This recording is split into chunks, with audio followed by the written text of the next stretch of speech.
Hello there. Can you hear me? Can you see me? Yes, you can. Sorry about that. Just had to make sure that I was live. What's going on? Welcome back to the Agostino Zinga Show with your host, Agostino Zinga. And this is episode number 822. There is Ocho Dos Dos of the Agostino Zinga Show coming at you live and direct from an undisclosed location somewhere within the depths of London. Somewhere within the depths of London. Could be north, could be west, could be east, could be south, could be outside of London for all you know. I could be in flipping Bethlehem for all you know. Regardless, I'm coming at you live and direct. Hope you're well wherever you may be. Thank you for joining me. It's always a pleasure. Never, ever, ever a chore. Always a pleasure, never a chore. Today's actually the first day of the month. I'm looking out the window of my apartment right now and it's absolutely pissing down.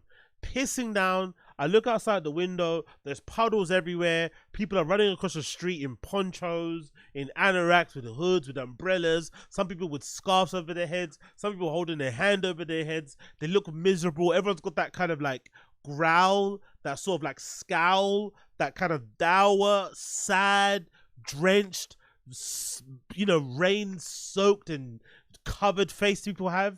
And I remembered, it's also technically the first day of the month, right? Which it's not technically, it is the first day of the month, but it kind of feels like a Monday. It's not really a Monday, but it feels like a Monday. So today's one of those days where I looked out the window and I realized to myself, I realized I think I might have been a bit too hasty when I was talking about hating summer and loving winter, because I feel like London already is a bit of a miserable city, right? This place I live in is already a bit of a miserable city.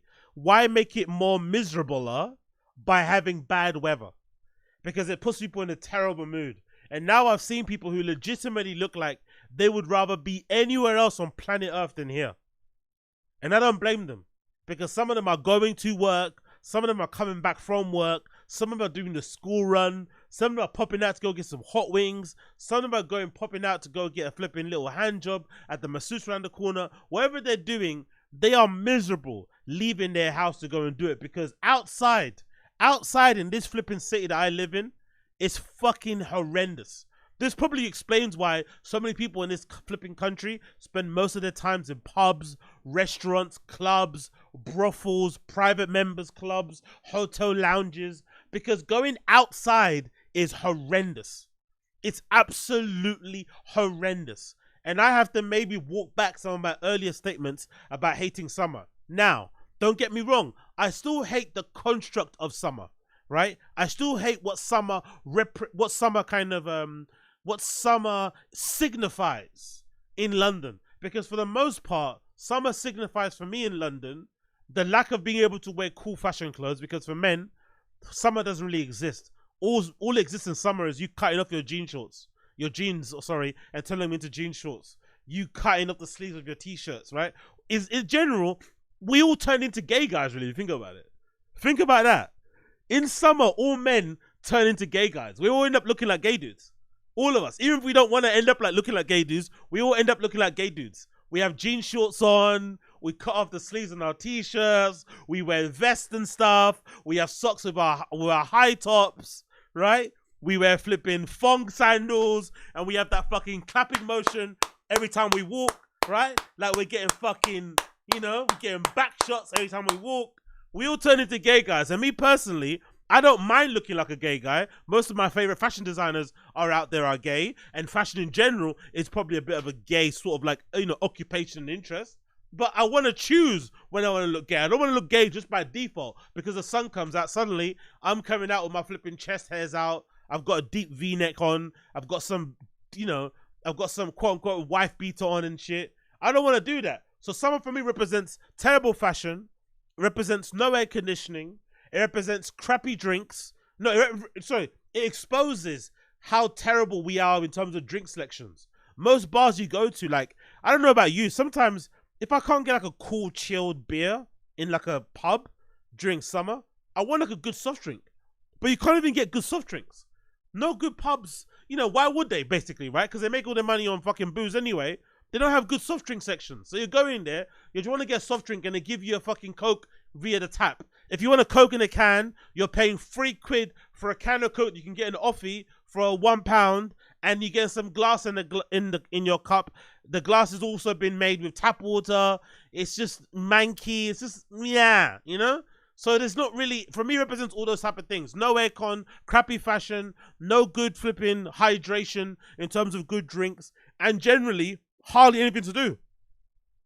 Summer in London is all about fucking, carnival. But look at how much piss carnival fucking generates. People get so upset with carnival. Oh, people are going to get stabbed. People are going to get... It's like, brother, that's the price you pay for having people out in this country who, number one, can't handle their drinks, who can't handle their drugs, and rarely do outside plans. That's the price you pay. So what? A few people get balled up. So what, bro? That's the price you have to pay. If you want these problems to go away, guess what happens? Guess what you need to do? If you want the strain of Notting Hill Carnival... Or if you want Notting Hill Carnival not to turn into a fucking knife fight, you know what you do? You have more carnivals. You give the Indians a carnival. You give the Pakistanis a carnival. You give the flipping Middle Easterns a carnival. You give the North Africans a carnival. You give the whites a carnival. You give the Africans a carnival. Like, imagine if they did an Afrobeats carnival. Imagine if we had an Afrobeats sort of like outdoor party thing every year. Afrobeats, Amapiano. It would go off. But what you end up doing, you end up sparsing out all the knife fights. Right? All the flipping, all the aggro, right? All the man them going crazy. You end up sort of spreading it out across the year. Not having it all centered on like this Hollywood Bowl, right? This flipping Super Bowl level celebration where all the goons come out on that particular day. If you're a bad man, if you're about it, you come out on fucking carnival. You spread it all out, and guess what? Yes, there might be more trouble, but you'll spread out the trouble across the year, and you want to have it centered all on one day. Less people get assaulted on that one day. Less work for the police officers on that one day. Like, actually might work in the long term, but people don't like fun here, so we are where we are. So I do have sympathy for everybody out there. I'm going to be out there soon. After I finish this particular pod, I'm going to be doing my training and whatnot, and I'm going to be absolutely dying when I go out there. So I have sympathy for everybody who's outside suffering in this weather right now. I get it, but I still think this country, unfortunately, is not built for summer. I don't care what anyone says. The winter, we kind of shine, we thrive, things are a little bit better. There's nothing better than kind of popping into a pub and getting yourself a nice pint, a nice Guinness, a nice pint of beer, a nice flipping cocktail, a pizza, a flipping wings, chicken burgers, whatever. It works far better in the winter, but I understand some of my people are looking out there, look like they're drowned rats, and I get why you hate it, but it is the way it is. It is the way it is. Moving on. Today is also the first day of the month. So I decided to do something that I haven't done in a long time. I haven't done this particular thing in a very, very, very long time. I think maybe 2 or 3 years. Or maybe, no, it has to be 3 years. I think maybe 3 years. It's been 3 years since I've done Sober October.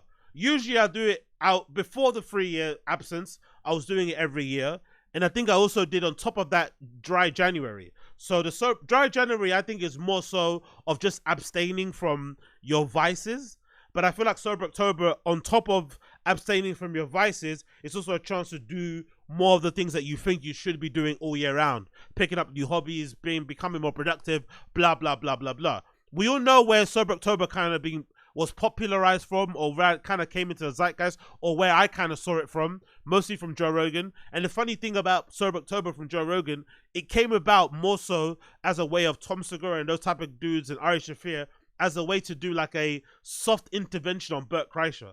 So they saw their friend becoming, he is a full-blown alcoholic, and maybe going a little bit off the rails. So they created this sort of like Sober October challenge where they basically abstain from booze, abstain from drugs, all those kind of vices that they do, and then committed themselves to working out and whatever it may be. But it was mostly because they wanted Bert to get fit and healthy.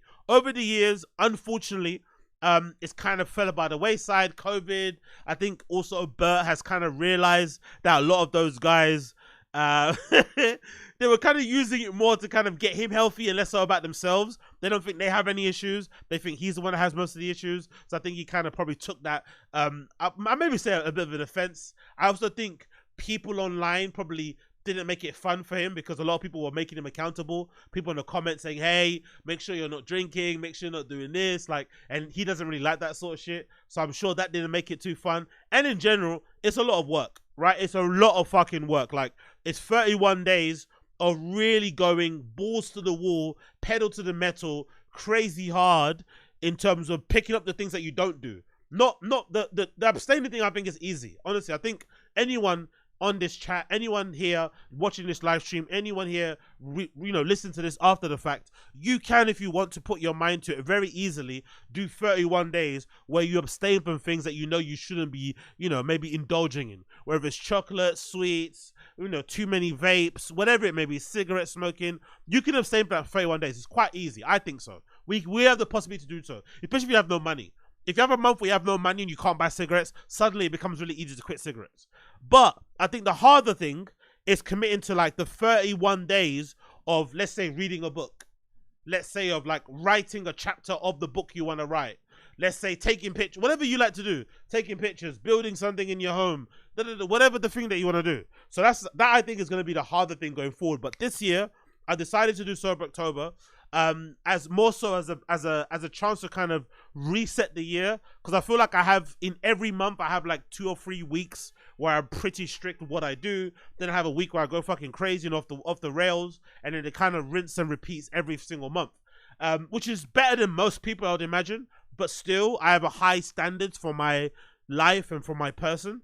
So because of those high standards I have, and looking back, I was doing a bit of a cleanse of my Flickr, doing a cleanse of my Google Drive and all these sort of things, and going through the things I was doing. I was like, rotted. Even though I wasn't maybe as consistent as I am now with the content I'm doing and the streams and the podcasting and whatever else, I think I was doing way more prior, like, let's say prior to like fucking 2019 than I am now. Like extracurricularly, I was going fucking hard, but back then I didn't think I was. That's the funny thing. I thought I wasn't doing enough back then, but I was actually doing way more than I'm doing now. So I think over the years, in a way, even though I'm still productive and I probably still do more than most, I think I've kind of taken my foot off the pedal and I've become a little bit lazy, and I've kind of indulged myself a little bit too much in things I probably wouldn't have indulged myself in, maybe prior to 2019. So I feel like this particular Sober October will be a chance for me to reset and to kind of get back on my shit, basically. Even though I'm not too far off where I want to be, I still think there's a way more I could be doing, and kind of really pushing myself. And the whole point of this particular Sober October is to kind of push myself to the point of breaking, basically, to see how much I can really do if I really cut out all distractions and really go fucking hard. So that's what I'm currently trying to do. So my particular list, I've got it here written on my Twitter. You can check it out on my Twitter. Go on it, x.com/my full name. You know what it is. X.com/my full name. And my Sober October, abstaining from the following things for the whole month. No alcohol. Pretty easy for me, because I don't really keep booze in the house. Most of the time I have to go and buy booze, or I go to a club, or I go to a bar. So as long as I don't have booze in the house, I'm fine. And I don't really like drink. I don't really drink booze as like for dinner or stuff. You know what I mean? I usually just have water, or I have like a juice or something. I'll make like a juice or whatever, or some tea. So that's perfectly easy. I'm not really too worried about that. No drugs. That might be an issue. The no multivitamins. That might be an issue. But again, I feel like once I take away the booze, the drugs kind of go away as well, because again, you have to kind of go out to the drugs. Even if I'm indoors, you kind of want drugs, you kind of want booze anyway. I'm not one of these people, like, I have done it maybe in the past with multivitamins, where like you kind of just do that and don't do any booze. But I feel like that's some serial killer shit. I'm not sure about you guys. I feel like the people who can do multivitamins, who can take their the vitamin D's and shit without booze, I feel like you people are, you people are serial killers. You people are on another planet. I can't do that. I need to have a little bit of a tickle. You know what I mean? I need to have a little bit of a fucking liqueur under my tongue. A little bit of beverage, a little bit of a cerveza under my tongue and such. So that's going to be out of the way. The next one, no coffee. No coffee again, I think should be fairly easy. I think in the last, I say 4 months, I've been waning off it anyway. I think if 4 months ago, I was probably having minimum, I think 4 months ago, if I'm honest, I was probably having like more than 3 cups of coffee a day. That's not including my cold brews, which is a lot. I was having more than 3 cups. I'd say probably 5 minimum a day.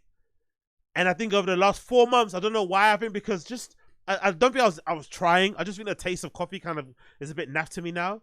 I've been not drinking as much, so maybe I'll drink 2 cups of coffee every other day, which is a big drop from drinking 5 every day. So no coffee again should be a difficult thing because again, I love my coffee, even though I'm not drinking as much as I did before. So I'm just going to replace that with tea. It's, you know, there's still some caffeine in it, but not obviously as much as coffee. And coffee again is the major thing that I feel like I need to abstain more from. The next one is no carbs. Again, that's going to be very difficult because if you know me, you know how much I love my pain. You know how much I love my pain. You know how much I love my bread. You know how much I love my baguettes and all that kind of shit. So that's going to be very difficult. I'm a fucking sucker for toast, right? I love a bit of toast. I love a bit of white bread, just toasted with some butter, crack, crack, crack, and nothing else.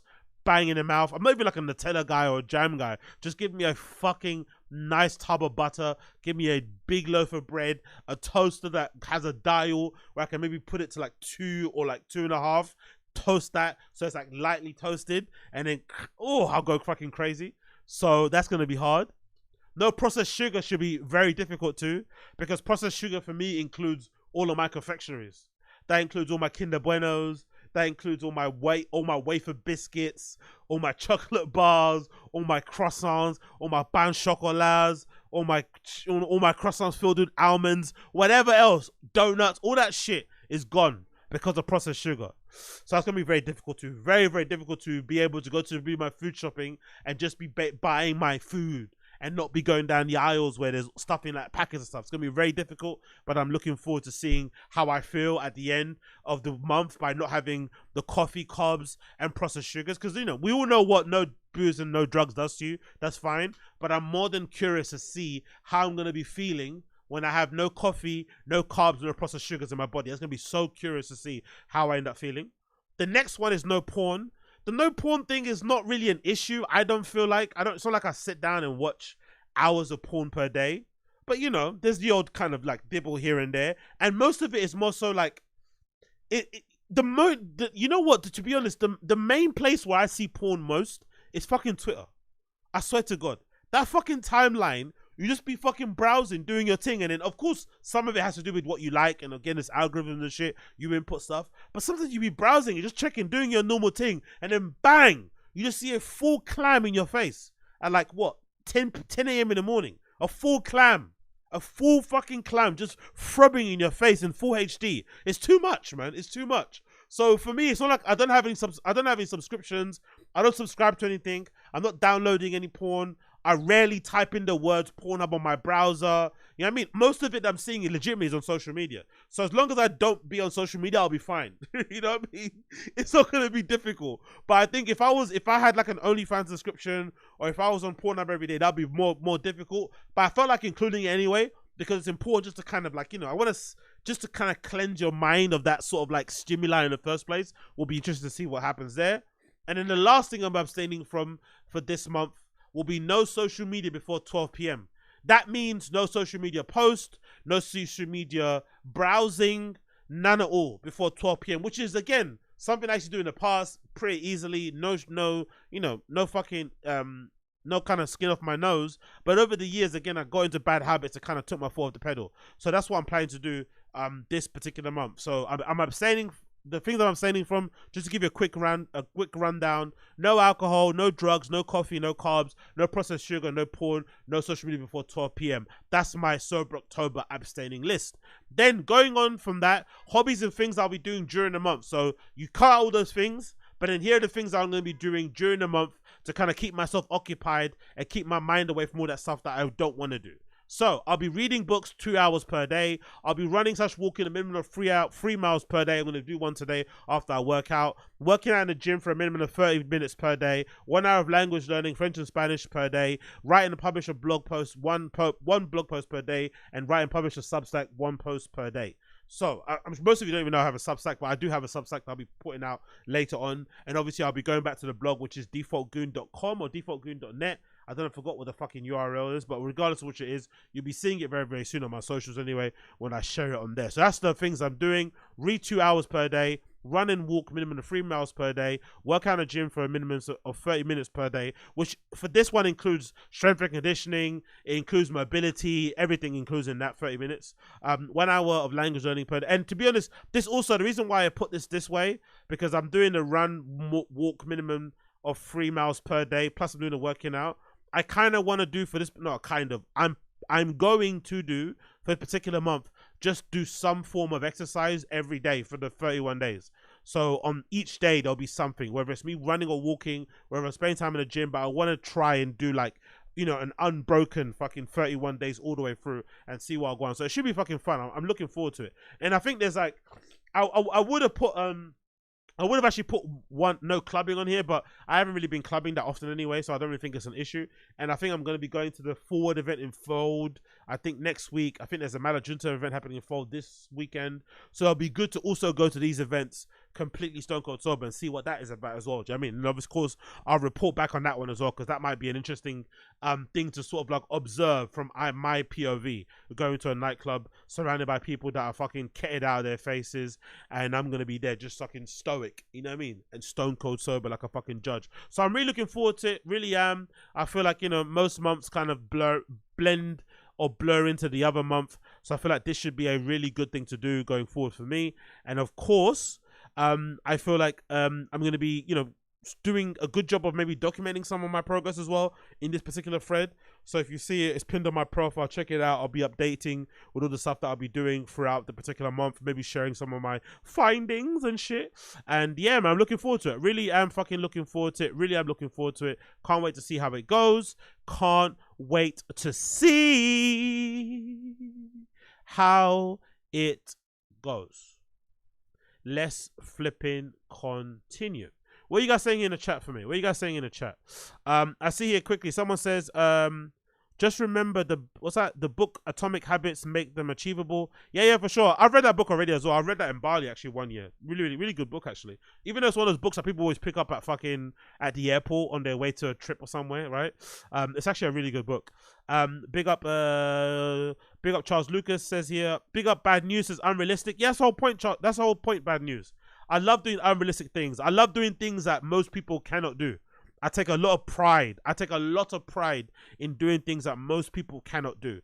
Or I take a lot of pride and I take a lot of satisfaction out of challenging myself and pushing myself to do things that even I think I can't do, you know? And then at the end of the month, you're like, oh shit, you surprised yourself. I love that fucking feeling. Even if I come short, even if I come a little bit short on the things that I want to do, still doing like 70% of it is more than I was doing in the previous month. So it's a win regardless. But I aim to do 100% of it going forward. So I'm all for it. I love a good unrealistic goal. Pick up Charles Lucas. I would find it hard to start and abstain from all those things at once. Yeah, but I think that's the whole point. The whole point about it is to kind of like shock the system and to kind of go balls to the wall, because most of the time you don't get to do that. Like I said, I think sober October and January or dry January is easy to do because you probably have, I feel like in office, if you're working in an office, you're probably by November, October, you're already kind of tired.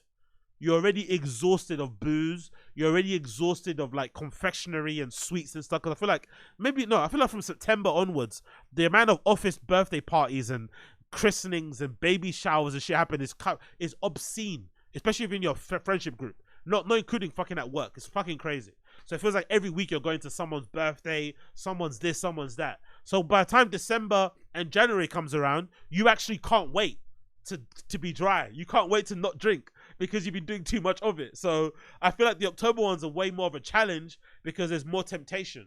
More people are going out. There's not much to do, right? Apart from going to the pub. So I understand why a lot of people will find it difficult. But I feel like that difficulty is part of the reason why you do it, personally. But again, I could be wrong. Big up Ants Mem. Big up Yuri Could Never. Big up Sarlux. I see you there. Big up Stephen Castaneda. Got to be super locked in to achieve this. A tough list. Yeah, for sure, brother. Stephen Castaneda. But that's the whole point, brother. That's the whole point. I'm going to be super locked in this month. And you guys will see the difference in the output of content. Because the more super locked in I am, the more content you guys will see on a consistent basis. Especially you guys who are complaining that I'm not consistent enough and I'm not taking it seriously enough. You will see a difference in the level of content. So for people that are watching and love the stuff that I do and put out or whatever, maybe for whatever reason, you will definitely gain a lot from this month, because I will definitely be going pause to the metro and you'll see, oh shit, this guy's actually streaming when he said he's going to stream. He's putting out stuff he's going to say he's going to put out. The Patreon is updated on a regular basis. Like, you'll see. You'll definitely see. I'm not going to say too much, but you guys will see. I'll give up in a month. The soda. Cool. That's it. Yeah, that's my list. Cool. You've seen that list. All right. Continuing on. Let's talk about the bad news. So over the weekend, my dear old United lost 3-0 at home to Tottenham, and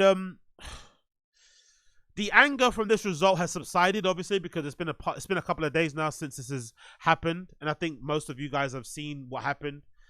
My kind of match review to give, kind of like on the sly here, is that I was really concerned about this game from the minute one. From the first minute of the game, I was concerned by the amount of control and by the amount of dominance that Tottenham had on the ball.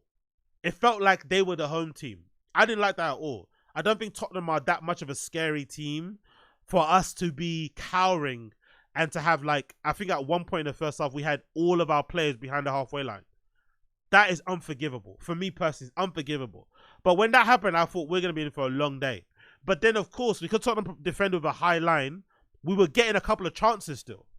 So it felt like, even though we weren't playing well, even though Tottenham were dominating possession, even though they were battering us in terms of chances created and the ways that they were kind of, moving us around the pitch, the way that they were able to progress the ball up the pitch with really clean and precise passes, and sometimes not even looking at who they were passing to, passing into space, the player would be there, creating chance after chance after chance after chance after chance. I felt like we still had a chance in the game because of Tottenham's high line. And we could exploit that with the addition of Garnacho and obviously Rashford playing on the wings. That didn't happen, of course. And by the time they scored the first goal, it felt like our heads already dropped. No real reaction. Nothing really happened. And if anything, Tottenham kind of like saw out the first half pretty easily. And then, of course, a moment of madness from Bruno Fernandes, which obviously wasn't a red card. But I'm also glad to see our fan base, bless our fan base. We are... there's a lot of difference of opinion within our fan base. I feel like a lot of the fans that go to the games can sometimes be a little bit destructive. No, they can be. No, I won't say they're destructive, but I think they can be negative in terms of their toxic positivity. But God bless the fans in general. I'm not seeing many fans online who are saying that the Bruno Fernandes red card was a deciding factor of the game. Most fans are being sensible and saying, no, we were losing before Bruno Fernandes got sent off. We were not playing well. We looked hopeless. Bruno Fernandes, how he touched the ball, he looked terrible too when he was on the ball. So I'm glad to see a lot of our fans didn't buy into the easy sort of like scapegoat, the easy excuse that Bruno Fernandes gets sent off at the 42nd minute was the reason why we lost the match. It wasn't. Because when the second half started, I thought we were going to come out of the blocks fast. I thought we were going to try and put pressure on Tottenham. I thought we were going to try to exert some level of control in the midfield. And then what happened as soon as we started the first half? Again, many gaps in the play, many gaps in the defense. No one really taking any ownership of defending anything. Whatever, just no compactness, just all over the place. And then again, Tottenham scored the second goal by Dejan Kulusevski, and by that point, the game was over. A wrap. Whatever happened after that didn't really matter. But again, the most concerning thing for me, I think overall, is that from the back to the front, maybe with the exception of Onana, who played decently, I feel like this match, probably his best game for United, I feel like, oddly enough, especially with the ball at his feet. I feel like he did a couple of good balls throughout the entirety of the game, but I felt like reminded you why we actually signed him, because I feel like as a shop stopper, he's pretty average, personally, for me. But I feel like with the ball at his feet, we haven't really seen the best of him. But I feel like against Tottenham, he actually played pretty decently. But I feel like from the back to the front, I'm concerned. I'm concerned about how we're utilising our inverted sort of fullbacks. I'm concerned about the amount of space that gets left whenever Dalot runs forward. I'm concerned about the partnership between Lisandro Martinez and fucking De Ligt. I said it many times on social media, but I feel like De Ligt is kind of looking like a Dutch Phil Jones. He's all over the place positionally. He does too many of those last gasp hero sort of like tackles all over the place. He doesn't look that great on the ball. Lisandro Martinez is also looking very shaky in defense, good on the ball, but when it comes to defending, you know, when it comes to marking a player, when it comes to maybe getting in front of his defender, it's just not there for me at the moment. He's just turning into a bit of a bully and just winning fouls by being aggressive but not really kind of getting the ball and being dominant as he was in the past. The midfield combination, I don't really know what the fuck Erik ten Hag was thinking by playing that particular midfield. I feel like most of us were concerned the moment he played Eriksen during the week. I think most of us knew it was unlikely he was going to play Eriksen during this game in the weekend. But I just feel like in general, this combination was never going to work. The Maino and Ugarte as a double pivot doesn't really make much sense because I personally think Maino prefers to play further forward. So if you're going to play Maino, you have to play him in the Bruno Fernandes position. But for some reason, Bruno Fernandes can't ever get subbed or changed. So you have to always fit this fucking rat-faced cunt into the team. So that particular midfield combination doesn't make any sense. So the likely and the obvious kind of choice would be to start Ugarte and fucking Casemiro. Because at least Casemiro is a lot better on the ball than Ugarte. He's not fantastic, but he's better on the ball than him. So at least you have two combative defensive midfielders. You have one that can offer you a threat on set pieces, and one that can also score goals, and one that can also pass a bit better. And then you have maybe Maino playing there or Eriksen playing in that Bruno Fernandes position, but it didn't happen.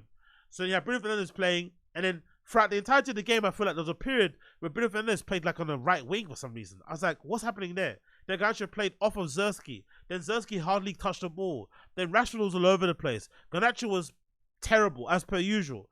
And then dropping Ahmad. Like, why? Ahmad might be our best player this season so far. I don't think that's, you know, a stretch to say.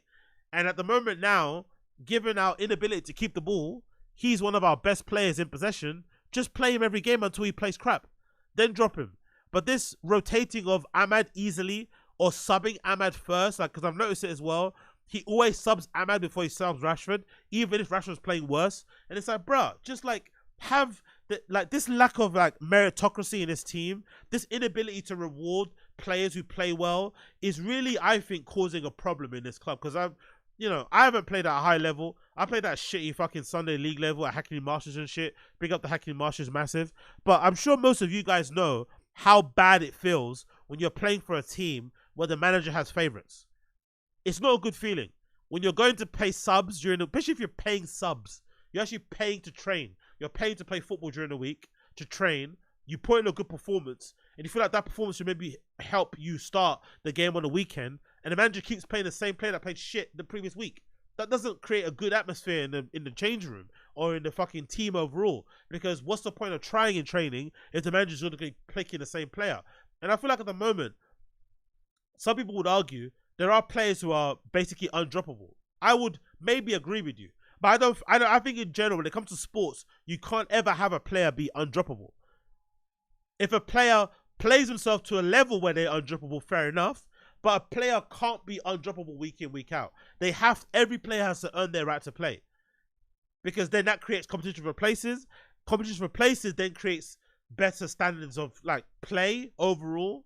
And obviously that creates more of an ability or more of an option, more of a possibility for the team to win games.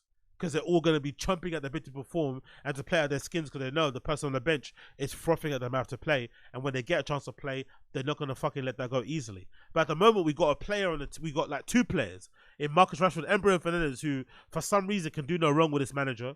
We're not playing well anyway. We're a mid-table club at the moment, and he still can't rotate them. Like, what's going to give? What's going to give? What's going to give? At what point is enough? At what point? Because we're at this point now where some people are saying, oh, let's wait until the Porto game. Let's wait until the Porto game.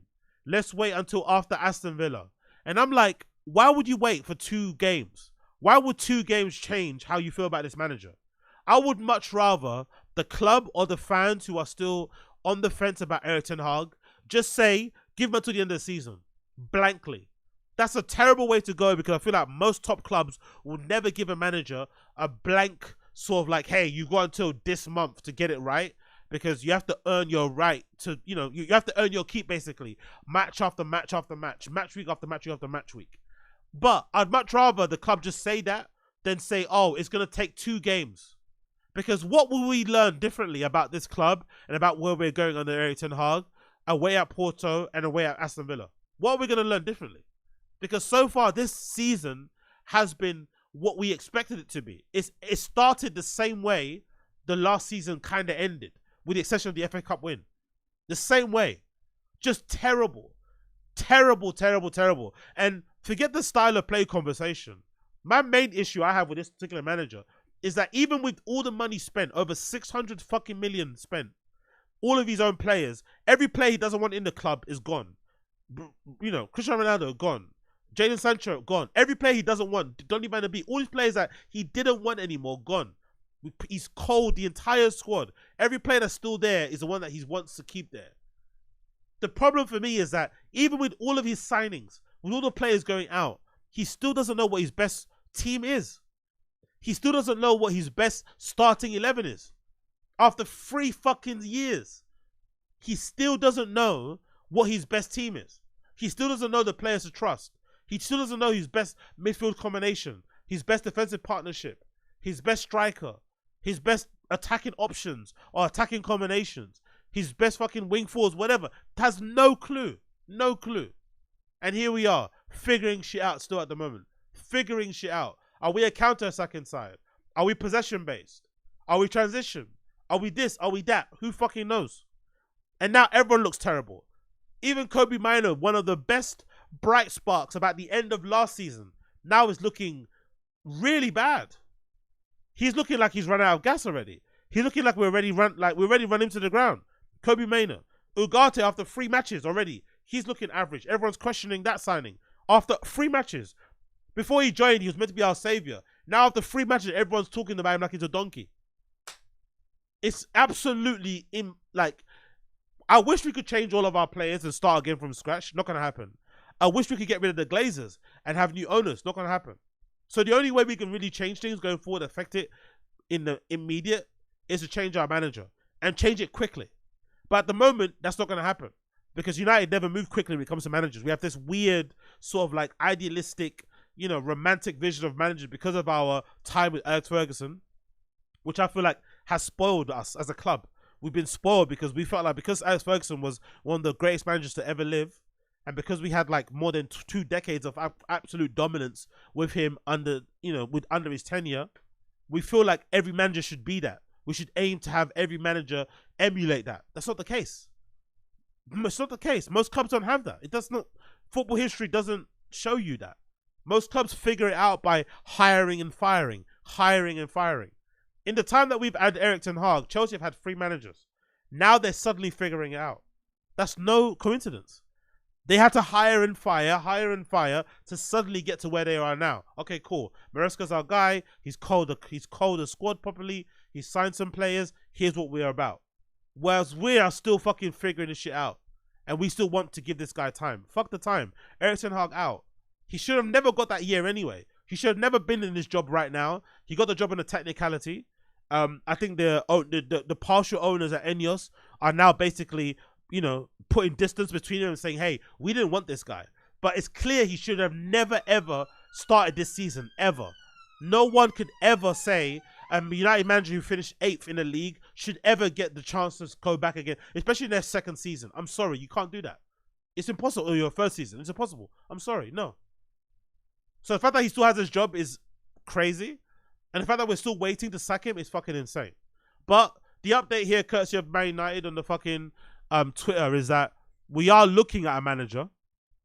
We had this tweet here the other day where Erik ten Hag came in the next, again, performative shit, came in allegedly the next day, 7:30 in the morning, like, who gives a fuck? Like, you're a terrible manager. Get the fuck out of our fucking club. You've got Mason Mount here letting us know that he's all good. It's just a scratch because he went off injured and he was looking upset because he had a big, I think he went up for a header or something and somebody elbowed him in the back. Who gives a fuck? And his head was bleeding. Again, another nonsense signing, 60 million or something, number 7 jersey, hardly plays. We don't know what his best position is. Just picking up a check and just like, again, like I think a lot of football conversation in this country is very much dictated by race. It shouldn't be, but it is. Because if Mason Mount was black and he wasn't playing and he got the 60 million transfer fee and a number 7 jersey and he plays the way he does or he doesn't play the way he does, this country, TalkSport, the fucking tabloids will be all over him. But because he looks the way he doesn't get that same level of treatment. It's fucking crazy. But again, useless signing, get him out of our club.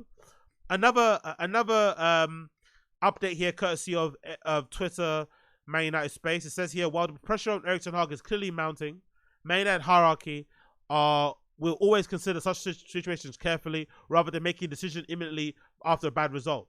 But this is not a decision that you're making immediately after a bad result. This is a continuation of last season. This isn't like an isolated incident. This is a continuation from last season. We are being embarrassed in the league. We're being embarrassed in our country. We're being embarrassed in Europe. And this underneath this manager. And no one can say it's the players because we've signed all the right players, allegedly. Do people think that these players are bad enough to be mid-table? I don't think so. Are they good enough to win the league? Clearly not. But are they bad enough to be mid-table? No. They're probably about top 6 level. So the fact that we're not in the top 6 and we're mid-table now, I think we might be 11th or 12th, is more of a reflection on the manager. You can't get us to play good football. Get the fuck out of the fucking club. It's not that hard. News about Simone Inzaghi. Okay, whatever. Let's skip that one. And I think one of the greatest things here is this sort of statement, which is the main reason why we haven't sacked him, basically. It would cost United 17.5 million to sack Ten Hag now.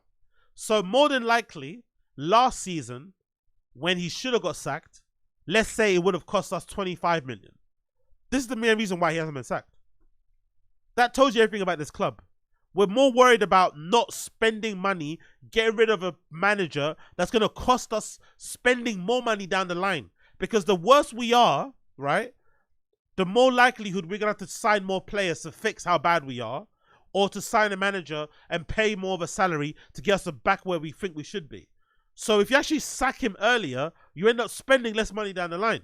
But this team, this club is so short-sighted, is so fucking finicky with the money, they'd rather not sack him, keep him, bleed out slowly, but then spend more trying to fix a problem down the line. It's like, okay, cool, whatever. What do I know? I'm just an idiot talking out of my room. We continue. United are not, and then obviously the most shocking thing and upsetting thing has been this update. United are not currently considering sacking Erik ten Hag. There are no conversations about this at the moment, which I think is very concerning, because there should be conversation about this. Considering our start to the season, considering the way that we're playing, considering the mood at the club, considering how horrible our signings look, considering all of the good vibes and positivity from the summer's completely dissipated, or sorry, evaporated, it should be a concern that we're not looking at alternatives. That's a big concern, because how bad does it have to get? Do we have to lose 5-0 away at Porto, 5-0 away at Aston Villa for them to suddenly figure out we have to make a change? Why do they have to get that way? Why do we have to wait until that time for us to make a change? Why can't we make a change now and maybe fix things? Why wait until Christmas? Why wait until the new year? Why not make a change now? It doesn't make any sense. It really doesn't make any sense. It continues. And couple more updates here. Obviously, this is one of the most scary updates you've ever seen in your life. Gareth Southgate, and Graham Potter are likely to be considered for the job if Erik ten Hag gets sacked.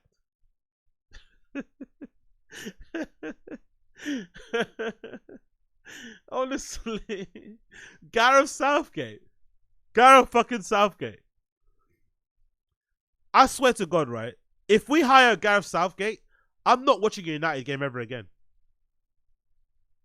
If we hire Gareth Southgate, I am not watching another United game ever again. I swear to God.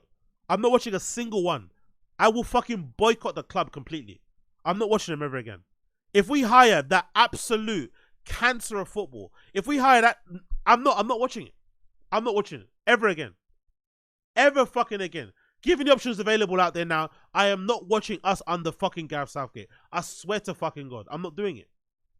But knowing this club, it's likely, because Gareth Southgate's name has been linked to a club for a long time. We've been linked with Gareth Southgate for a long fucking time. Even last season, Gareth Southgate's name was fucking floated. So it feels like that Gareth Southgate rumor isn't for nothing. There's some meat on the bone on that Gareth Southgate rumor. There are some people in this club who legitimately feel like Gareth Southgate is the guy. And I don't know why. I don't know what they see in this guy. I really don't know. Because we've seen what he's been able to do with England. We've seen what he's able to do with some of the best talent in this country. His selections, his tactics, the style of play.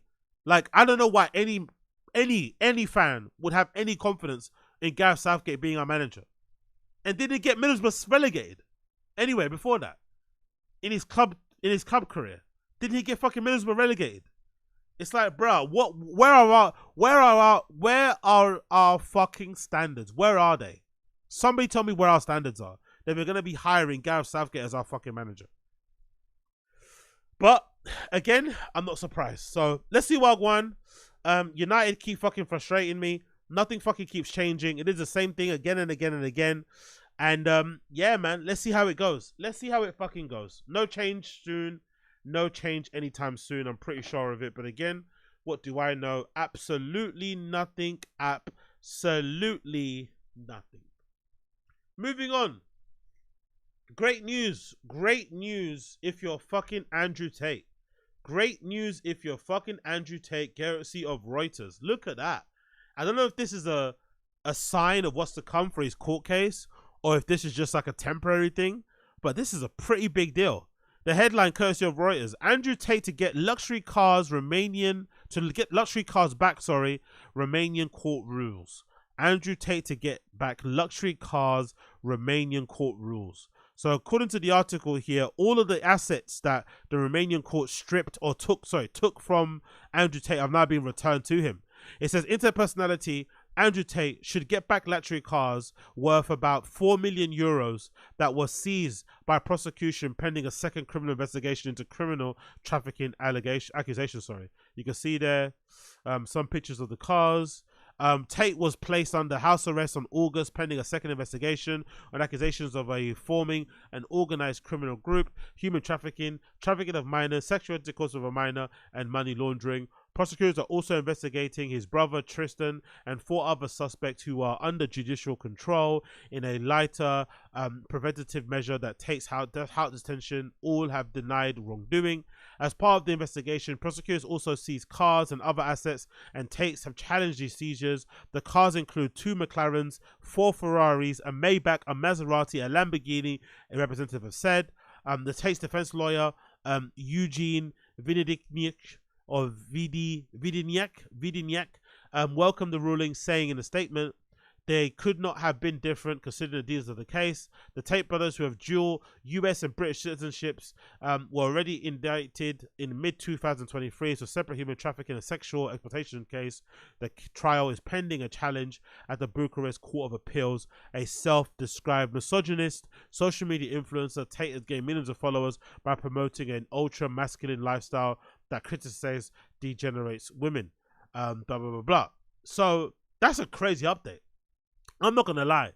That might point to the direction of these guys getting acquitted of all charges. I'm still confused. I'm still really confused why the Romanian courts do it in this way. Why do the Romanian courts decide? Because in any other country, when you're bringing a case like this against somebody, you usually try to gather all your evidence, make a strong case, and then hit them when you're ready. When you're 99% sure you're most likely going to get a conviction or a plea. You don't go after somebody and then investigate it during the going. I mean, it's a strange way to go about things. I wonder why they do it. I'm sure there's a reason to it. I'm sure there's much smarter people have probably come up with this and decided it's a better way to do things.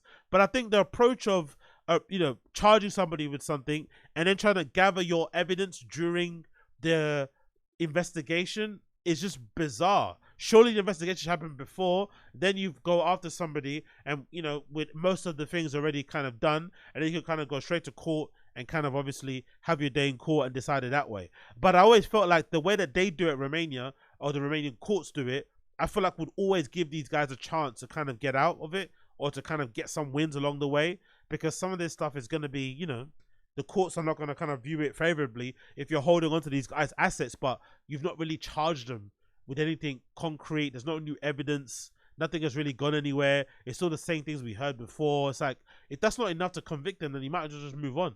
I don't know. Do you know what I mean? I don't really know what's going on, because if I had to guess, I would say more than likely they are guilty of some of the things they've been accused of. Where there's smoke, there's fire. And I feel like there's so much evidence of the crazy shit they were doing back in the days before they kind of, fixed up a little bit. Because I've always said, I felt like these guys, the Tate brothers, were maybe, I felt like became famous online by accident. I feel like maybe their main bread and butter was the whorehouses, quote unquote, was some of these chat rooms, was maybe some of this human trafficking shit, whatever they're doing. I feel like that might have been their bread and butter. They may have found a country like Romania where they could maybe get away with some of the shit. But then during the process of doing their bread and butter, they also became social media influencers and whatever, and personalities. And then that really took off. And obviously that business ended up probably eclipsing some of the money that they were making, illegally. And then of course they had to probably fix up and sort of like do away with that past. But obviously it came and co-op with them. So I feel like some of that stuff that they've been accused of, they've definitely done it. But it's just whether or not you could prove it. I guess that's the problem that they're having. The courts in in Romania. Can they prove the Tates are as bad as they clearly look to be or seem to be? And now at the moment they can't, which is why Andrew Tate posted this tweet here, courtesy of his Twitter. He says, breaking news, the Bucharest Tribunal Court has just ruled to return my $40 million of assets due to lack of evidence. Is that 40 million or 4 million? Okay, 40 million. All supercars, all gold bars, $3 million in cash, everything. And that's him smiling, being happy on the fucking laptop, topless, sitting there. I always wonder, why do people sit down on leather chairs that are topless? Isn't it a little bit uncomfortable with the fucking, if you're sweating and shit? Or maybe you don't sweat, who knows? We're just very happy, thumbs up, having a good time there. So I guess we'll probably see a tweet or a video probably soon from them showing all the luxury things being returned back to him. So he's clearly happy about that. And I guess this probably points to the direction that most likely this court case against them probably might not go the way some of us think it should go. Because I feel like these guys have been under the microscope for a long time. If they did do anything illegal, then it probably should have been kind of, punished with already. It hasn't gone that way for whatever reason. But I feel like sometimes that investigation, the way they do things in Romania probably hasn't helped things. But again, I could be wrong. I could be wrong. Moving on from that one, I want to talk about this clearly. This is a big win for ugly niggas around the world. This is probably the biggest win for ugly niggas around the world. Courtesy of the Daily Mail. Lana del Rey marries alligator tour guide Jeremy Dufrene in shock wedding in Louisiana Bayou, 1 month after debut romance. I don't think there's many guys who could do this. Honestly, I don't think many guys could do this, because you see a lot of 90 Day Fiance. You see a lot of those guys who come from abroad, who come from Africa, South America, the Caribbean, who marry some like gargoyle, clapped up looking older lady who has money, but they don't last. Men can't do this as women. Women can. Women can marry a clap guy for love, purely because this guy loves them down and it's all about romance, all about this, all about that. But I don't think men can do it the other way around. Honestly, we can't marry, like, I don't know why. It's just something about whatever the makeup is. But you have to give this guy a lot of props, because in most of the pictures I've seen with Lana del Rey and this new guy that she's dating, he legitimately looks like he could be her dad. Like, legit. Even with her weight loss, even with Lana del Rey being bigger, I think there's such a weird look between them that whenever you see them together, it legitimately looks like mother and father. Now, maybe some women out there like having their dudes look a bit older because they want that kind of like fatherly kind of influence and whatever over them to look after them. I don't know. But I think that must be really awkward when you go out places. Obviously not in America, because everyone knows them in America. But if you travel abroad and shit, and people may be mistaking you for mother and daughter, that's going to be a little bit awkward. That's going to make you feel a bit of a way, I'd imagine. But again, props to Lana for only looking at it through the love eyes point of view and thinking, you know what? I've dated celebrities, I've dated actors, I've dated musicians, artists, all across the board. But my heart is always open to love in all shapes and sizes. And you have to give her props, because I feel like a lot of people don't really approach relationships like this. Most people have these weird, especially online. You see a lot of people online have these weird criterias with who people they want to date. Oh, he has to be this race. They have to be 6 foot tall. They have to make this amount of money. All these weird stipulations. Like, they put way more of a criteria and a rules around who they should get in a relationship with or who they should hook up with. Most of them they're friends, which is fucking bizarre. But for the most part, most of us don't really, get that choice. Most of us have to kind of like settle for what we are given, settle for what's around, settle for what's available. You don't really get the chance to kind of pick and choose who you kind of date. You kind of get what's given to you and make the best of it. But you have to give Lana Del Rey a lot of credit for being open to the fact that love comes in all shapes and sizes. Love comes in all walks of life, and maybe sometimes bumping into a dude who is kind of self-made in his own way, does his own thing, isn't a celebrity, might be the best thing going forward, because he's not going to want to encroach on what you're doing. He doesn't want to start a band. He doesn't want to become a DJ, right? He's not wanting to become a singer at any point in time. He's happy doing his thing, so he's going to be your rock, your emotional support on the outside, or whatever it may be. And then you're going to be able to exist professionally as well in that relationship and not have him feel, jealous that you're going to some Hollywood party or whatever it may be. That might kind of help things. But I'm just saying visually, all of that good sappy shit aside, visually, you have to give the girl props. Because I don't think a man could do this. I don't think a man that looks as beautiful as Lana Del Rey would marry a woman that looks as clapped as this guy. Because that guy is like a legit one. And again, bless him. Not his fault, just a regular dude. But, god damn, he's ugly. So, props to him. Ugly niggas win once again. Ugly niggas win once again. But, please do we have to give solidarity to the guy's ex-fiance? Because I don't think, this is a thing that only a woman could do. Only a woman could be this strong. Only a woman could be this strong. Because if this happened to me as a dude, I think I could unalive myself immediately. And I'm not one of those type of people. But I think I would unalive myself immediately. The ex-fiance of Lana Del Rey's new husband said the following: I'm in shock because we were engaged for 12 years and he got married after 1 month. We were engaged for 12 years and he got married after 1 month. Could you imagine how much that would hurt as a woman? You're engaged, no date for the wedding. Every time you bring it up, he's like, don't worry, babe, man. That weddings are just like, you know how it is, just a paper. It's this thing the government do to control you. He's giving you all this fucking stuff. He's gaslighting you. He's maybe convincing you, manipulating you. And you're like, you know what? It's true. I got the ring anyway. I got the engagement ring. We got some kids. We live in this house together. We're basically married. But you're not really. And then he meets somebody else, and after 1 month, they do the whole thing. After 1 month, they do the whole thing. After 1 month, they do the whole entire thing. Honestly, only a woman could maintain that kind of strength to be able to talk to the press. Because if that was a dude and it happened to you, whoo, I would crash out, bro. I would crash out. I would crash the fuck out. Lose it. Be distraught.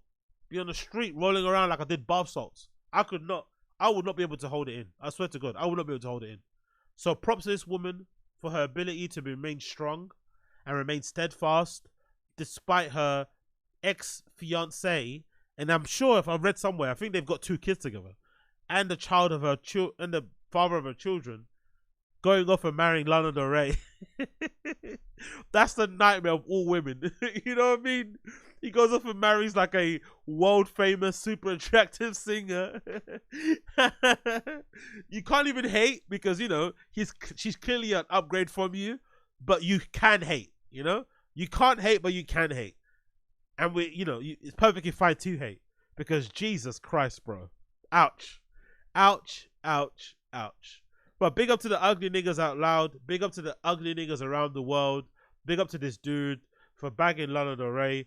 Props and salutations to him. Props and salutations to that guy. He fucking won. He fucking won. Moving on from that particular topic, let's go on to the other one. Diddy's accusers, a lawyer, high profile person, unknowingly recorded. Let me go through that one more time because I stumbled my words. Diddy accuses lawyer, high profile person, unknowingly recorded.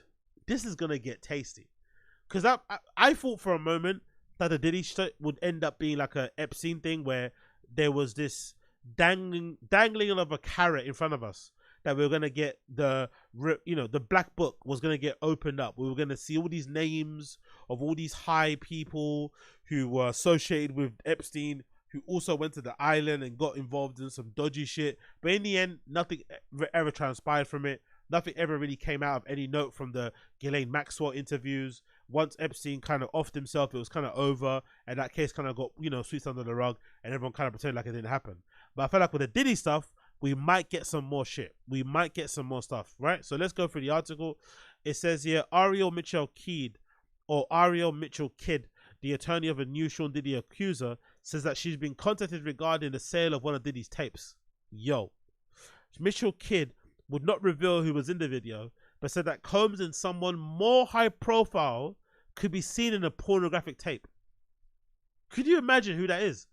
Diddy's super famous, super high profile. Who possibly could be on the tape with Diddy fucking somebody that's more high profile than him?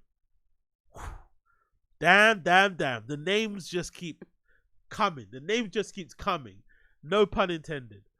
There have already been tapes leaking around Hollywood, being shopped around. But one in particular person contacted me to shop a particular video, Mitchell Kidd said on Friday. I can tell the video was pornographic. This was in his Atlanta home, and it does seem like the person isn't looking into the video.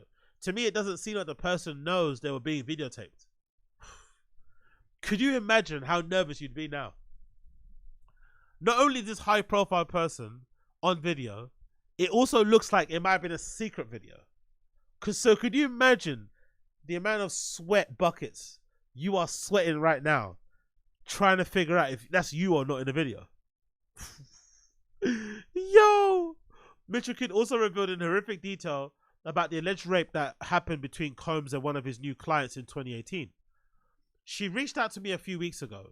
She called me and told me about her assault and her escape. She was at a friend's house who had industry ties, and Diddy decided to come to the house. It led to her being served a drink. She started to feel woozy. Combs sexually assaulted her with an inanimate object, Jesus Christ, and then directed another gentleman to sexually assault her while he watched and pleasured himself. Mitchell Kidd said that her client was able to escape, running to the streets. A neighbor reportedly witnessed the escape. So there's a witness that can corroborate the fact that this woman ran out into the streets, probably half naked, looking delirious, looking high, looking clearly distraught. It might, Diddy, man. I saw like an account recently that he's actually looking to file another appeal or something. I'm like, at what point you just accept your fate? Just accept your fate. At what point? There's so many people coming out of the woodwork. I saw a report somewhere that there was like over 100 people waiting or something, 100 lawsuits or something around that kind of line. It's like, at what point do you just accept your fate and be like, you know what? I did a lot of dirt, and it's now coming back to bite me in the ass. At what point you just accept it? Because you're not going to get away with this. You're not. There's just too much. Unless all these people were... The only way I see him getting out of this is if somehow they can prove that all these people were willing participants. And even though it doesn't really matter, because I think I've now been able to understand that sex trafficking and shit, even if you do agree with a sex worker to engage in some sort of sexual activities, the fact that you pay for their flights and their accommodation and shit is sex trafficking, it's human trafficking. It doesn't matter, even if you agreed. So it's still illegal. You're still in trouble. So I guess the only way he can win in a court of public opinion is if he's able to maybe prove in court that everybody that took part was a willing participant.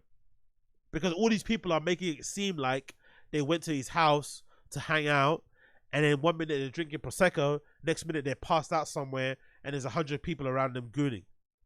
That's what they're making it seem as, which is obviously way horrible, way worse than what he's maybe thinking it is. So if he's able to maybe prove that, they were all in on it, and now they're all trying to get money or something, maybe.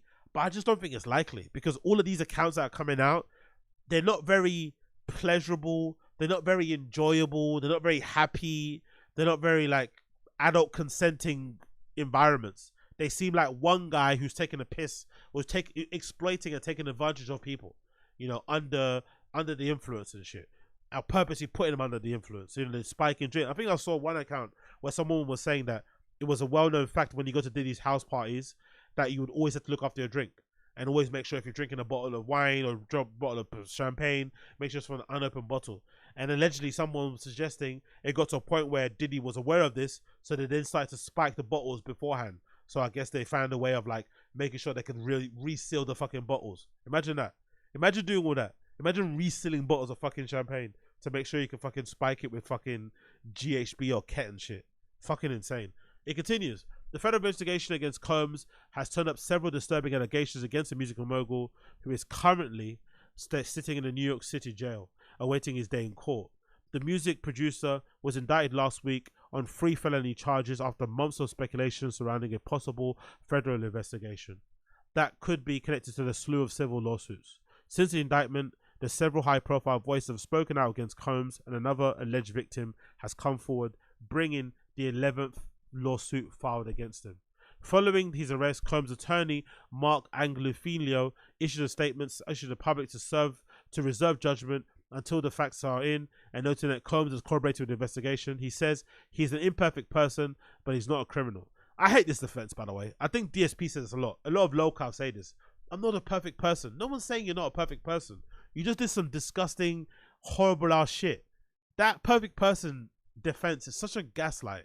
Honestly, it's such a way to manipulate people. Oh, I'm not a perfect person. Yeah, but you're a bit of an evil person. You know what I mean? And, no one's doubting that you're not perfect. No one said that you were perfect. We're just pointing out some of the fuck shit and some of the bullshit that you may have done over the years, and now you're having your day in court.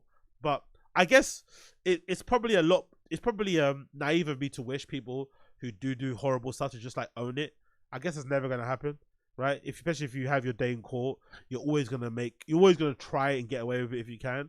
But I just feel like given his kind of rap sheet, given how long he's been around the industry, like given how much shit he's done, at some point, like just put your hands up and say, look, I did that shit.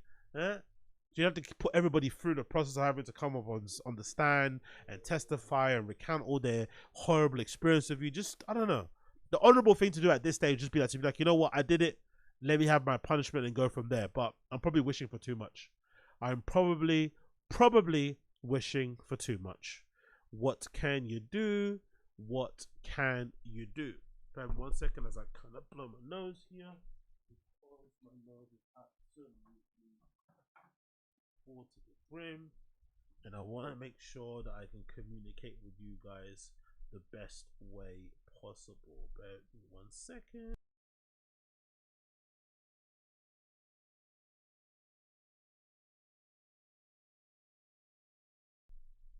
Okay, and we're back. We are back.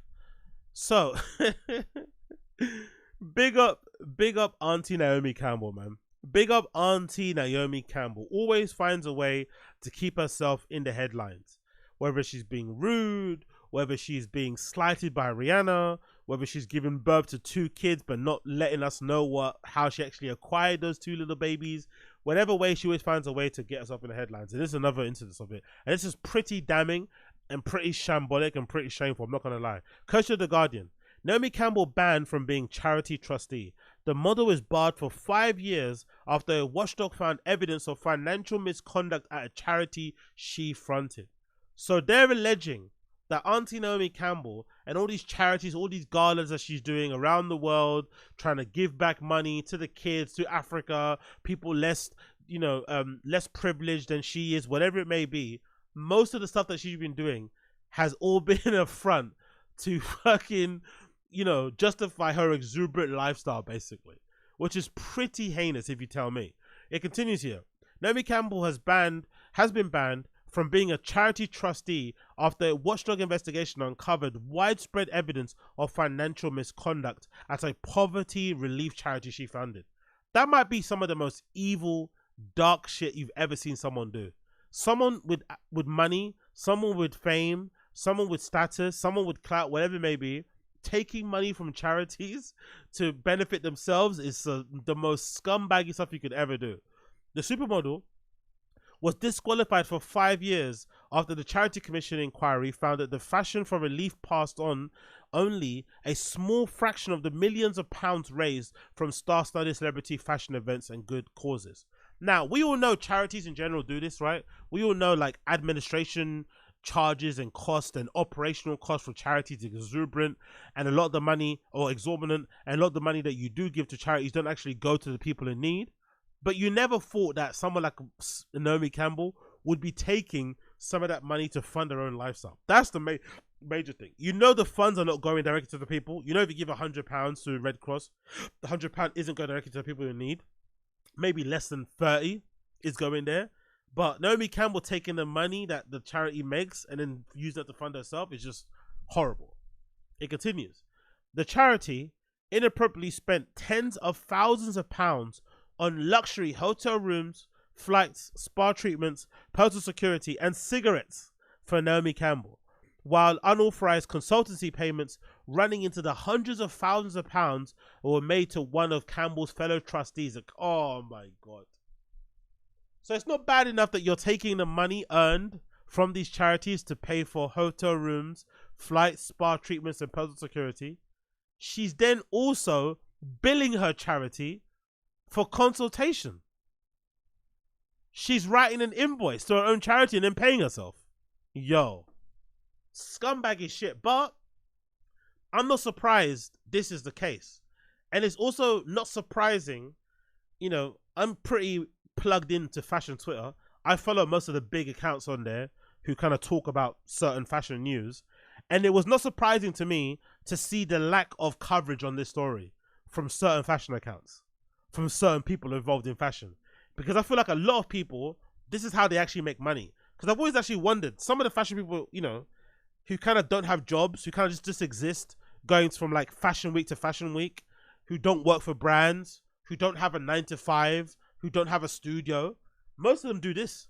Most of them do this fucking charity grift, where you're a trustee for a charity, you pretend to raise money for charities, but you use the charity as a front to basically pay for your lifestyle, to fly to these exotic places, and to also virtue signal, right? Because you're into this vapid, non-important thing that is fashion, but then to make yourself look like a good person, oh, look, I'm the trustee for this charity. So people think, oh, look, you're doing more than just, you know, flying around and, you know, debating about the fucking Pantone colors of a particular runway show.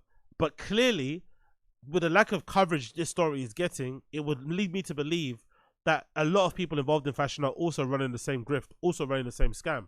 Not surprising. It continues.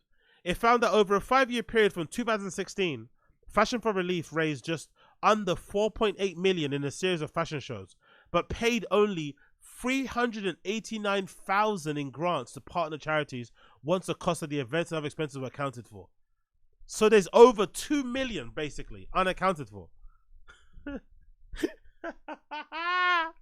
Because imagine the other half goes to expenses and shit. There's probably over 2 million that's been unaccounted for over the years. Not including anything else, I guess, donated, right? Jewelries, brand envelopes. God almighty, Naomi Campbell. Nearly £300,000 later was later recovered from a charity by interim managers appointed by the commission and paid to the charity Save the Children, the Mayor's Fund of London, which reported Fashion for Relief, it sounds like that, and it should be Fashion for Police. Fashion for Relief regulators 4 years ago after failing to receive promised payments from the fundraising agreements. Campbell's fellow trustees, Bianca Helmick, who inquiry found received $290,000 in unauthorized consultancy fees and $26,000 a year in travel expenses from the charity over a 2-year period, was disqualified from being a trustee for 9 years. Yo, that is scandalous, bro. To be fair, even charging a charity a consultancy fee is scandalous. The whole point of doing charity work is you're doing fucking charity work. For once in your life, you're thinking about other people apart from yourself, and you're going without payment. And you're maybe saying, hey, the payment that you would have paid me for consultancy, pay all of that to the charity. But these motherfuckers are actually invoicing a charity. Do you know how like lacking in scruples you have to be to fucking invoice a charity for the disadvantage? God almighty. Hilmick proposed to the commission to repay the fees and expenses in February 2022, and a repayment plan was agreed with the commission. The full payment will be paid on April 2023. Yo, can you imagine how that must hurt in the morning? You get paid $290,000 in unauthorized consultancy fees, at 26,000 a year travel expenses, and then you have to pay all that back. I'd rather go without. That's the thing. That kind of money hitting your account in such a scammy way, and then you having to pay it all back. Oh, in payment, in via a payment installment. God Almighty. Third trustee Veronica Chu was banned for 5 years. So basically, her whole crew, Naomi Campbell's whole crew went down. I wonder if she snitched. That's why she got 5 years. Because this woman that did the scam once, right? She got what was it, 2 year? No, she got banned for 9 years, but Naomi Campbell only got banned for 5. How is that possible?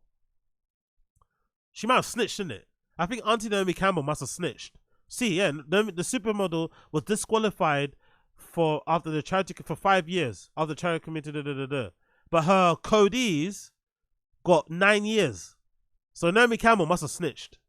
Not only is she a fucking scammer, right, and a fraud, she's also a fucking snitch. Honestly, Naomi Campbell doesn't get enough, enough fucking pelters online. She should get more than she gets. Maybe because she's scary and she looks like she can actually fight. That's probably why people don't give it to her more, I think. Because if you cross paths with her, she'll definitely put it on you. You know what I mean? She's not one of these people like that abides by being like a celebrity and being all like uppity and shit. She's definitely from the street. She'll definitely throw a phone at you. She'll definitely rush you. She'll definitely spit at you, slap you in public. Like, she's not afraid. So maybe that's why people don't want to say anything. But this woman's a pretty horrible person, it seems like. From the outside in. She could be nice behind the scenes, but she doesn't seem to be the nicest person in the world. And I'm assuming, again, I'm guessing here, but the fact that she's got 5 years and she's the head of the charity, but all her Cody's got 9 and 4, I think she may have snitched. I think so. Fashion for Relief has previously argued that it was not solely a fundraising charity, but also a platform that, through its high-profile fundraising events, encouraged donors to give directly to its partner charities and good causes. All right, we're not a charity. Fuck off. The commission report, however, reveals that it did not immediately pay Save the Children $375,000, raised in 2017 fundraising event.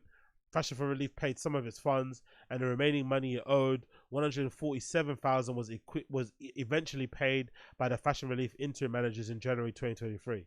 So even during the end of this stuff, like, it's not surprising, because I always wondered myself, like, when you go to these charity events and they raise all this money, how soon after do the charities actually get the money? It's not immediately, because they never do it at the event. I never understood why they don't just show you, hey guys, all this money's raised, and it's like a big part of the event. Like, let's send the money over to the charity. 3, 2, 1, boom. They never even do that. They wait. You know what I mean? It takes ages for the charity to get the money. So with that time period, that probably encouraged people to scam and do some bullshit stuff, because that money's burning a hole in your pocket. You're like, you know what? I'm gonna have to run a little quick. So I'm not surprised here. It continues. The commission concluded that there had been serious misconduct, financial mismanagement, and poor governance of the Fashion Release since it was established as a UK charity in 2015. So they're not even saying this is like a recent thing. They're saying since its inception, since it's been established, Fashion for Relief has been scamming. Fucking hell. So I guess whatever they could get on Naomi Campbell was what they could prove, but it's probably way more payments and shit that she got throughout the years that they can't prove. Wow. The inquiry report highlighted the shambolic financial management, chaotic record keeping, including failure to keep evidence of invoices and receipts for formal meetings of minutes and decisions. The charity had no full-time staff, but referred to administrative and accounting matters of outside advisors. No full-time staff, but people are getting paid like full-time salaries on their invoices. Gotta love it. Or for their consultancies already. The charity was charged 14,800 euros for a flight, taking a former unnamed trustee and an unnamed donor to a fundraising event in Cannes in May 2018, the commission said. While there, Campbell stayed in a 3,000 euro a night hotel room and ran up personal security costs of more than 4,000 euros. Jesus Christ. Other expenses include, again, why does Naomi Campbell need that level of security anyway? Like, really? Come on, let's be for real. Like, who you getting chased down by? Like, let's be for real. The security is just another way to kind of show and to front like you're somebody. It's not really to secure you. Not really. She's not getting bothered like fucking, I don't know, like Ice Spice or some shit. Like, you're fucking Naomi Campbell. You're an older lady too. Most people don't even know who you are. Like, let's relax. Let's fucking relax. Personal security, you know. Other expenses incurred to the charity by Campbell during the trip included just under €8,000 on spa treatments, room service, purchase of cigarettes, and hotel products. Campbell stayed at a hotel for 6 nights, of which she only were attributed to the charity event. Only 2 were attributed to the charity event. You know, sometimes like when I was like working in like marketing and shit or that sort of stuff, when you fly around the world, like it was horrible because I remember looking forward to that level of like where I would be having my own card, where I'd be able to expense stuff, where I'd be able to fly around the world. But it actually wasn't as good as it kind of seems, because I remember there was one time where I think I traveled between like LA, New York, Paris, and Berlin in like a 6-day period. So it sounds good on paper. Oh shit, yeah, I'm working in marketing, I'm working in social media, whatever. I'm working in brand, I'm the creative director, I'm this, I'm that, I'm flying around the place. But honestly, flying from those places within 6 days killed me. It was not fun at all. Yes, all of it was expensed. Yes, you could fucking order room service. Yes, you could get to spend the place, you know, spend your time in like nice hotels. But you also had to spend the bare minimum required to get the job done. So if I had a meeting the next day, I'd fly in on a Friday, you'd leave on the weekend, you'd leave on that evening. You wouldn't stay for until the Monday. But Naomi Campbell was out here, you know, only 2 days of charity work were scheduled, but she flew out, or she stayed in the hotel for 6 days, 6 nights, sorry. That is fucking scammy. That is really, really scammy. It continues. Campbell and Helmick sounds like a fucking sounds like she's got some family that might, you know, that might believe you know, the Holocaust didn't happen. I don't know. Helmick. Campbell Helmick told Commission investigators that the hotel costs incurred by the charity were subsequently recharged to an unnamed donor. But the investigators could not find evidence that the Fashion Relief had received donor repayments covering these expenses. Jesus Christ. Fashion Relief was founded by Campbell with the aim of raising money to tackle poverty and support the economically deprived young people. The supermodel claimed that the brand had raised millions of dollars for the good causes throughout charity shows since 2005. Jesus Christ. The commission started its formal inquiry of Fashion Relief in November 2021, subsequently sidelining Campbell and Helmick. This interim managers discovered that the charity was effectively insolvent with insufficient cash to pay creditors. It was finally wound up in March. So it doesn't exist anymore because they basically ran it into the ground. Naomi Campbell and her partners ran that charity into the ground. They bled it dry. And that doesn't even exist. So the people that were meant to help aren't getting the help that they need anymore. And the people that gained the most is obviously fucking Naomi Campbell. Yo, like... The statement for the Save the Children said, Save the Children thanks the Charity Commission for its thorough inquiry into Fashion for Relief and enabling the payment of outstanding funds owed to the charity. Save the Children's relationship with Fashion for Relief ended in 2018 and we have no plans to work with them in the future. The Charity Commission Assistant Director for the Specialist Investigators and Standards, Tim Hopkins, said the trustees are legally required to make decisions that are in the charity's best interest and to comply with their legal duties and responsibilities. Our inquiries have found that the trustees that this charity failed to do so, which has resulted in our action to disqualify them. Campbell and Hillmark were approached for comment. To be fair, if you're Naomi Campbell, you have to be embarrassed. You can't show your face in it, but she probably will. She's probably yapping about this. I'm going to fight my name. I'm going to clear to fight my name. There's more to this story, blah, blah, blah, blah, blah. But if you did something like this, you have to be so, you have to have some level of shame. You have to. Stealing money from charities to fund your lifestyle is so deplorable. But again, not surprising in the slightest. Not surprising in the slightest. Moving on, we got some other not surprising news and really sad news also, because I think this might have come about on the day of fucking Virgil Abloh's birthday, which makes this even more heartbreaking, but not surprising. Courtesy of WWD, it says LVMH sells Off-White to Bluestar Alliance. LVMH has sold Off-White LLC, the company that owns Off-White brand, to the New York-based Bluestar Alliance Financial details of the deal were not disclosed. The late Virgil Abloh founded Off-White in 2012. Virgil was a creative director pioneer who had profound impact on the global fashion industry and creative communities. Acquiring Off-White represents a unique opportunity for Bluestar Alliance to honor and build upon the legacy of Virgil Abloh, said Joey Gabby, Chief Executive Officer of Bluestar Alliance. His visionary approach to fashion resonates deeply with our core values. Abloh's ability to fuse street culture with high fashion has laid a powerful foundation that aligns with our vision of fostering innovation while embracing diversity. Okay, the acquisition of Off-White and the opportunity to provide strategic investment and build upon our global network of resources will allow the continuation of the cultural and creative momentum that Virgil ignited, one that Bluestar Alliance committed to carry forward.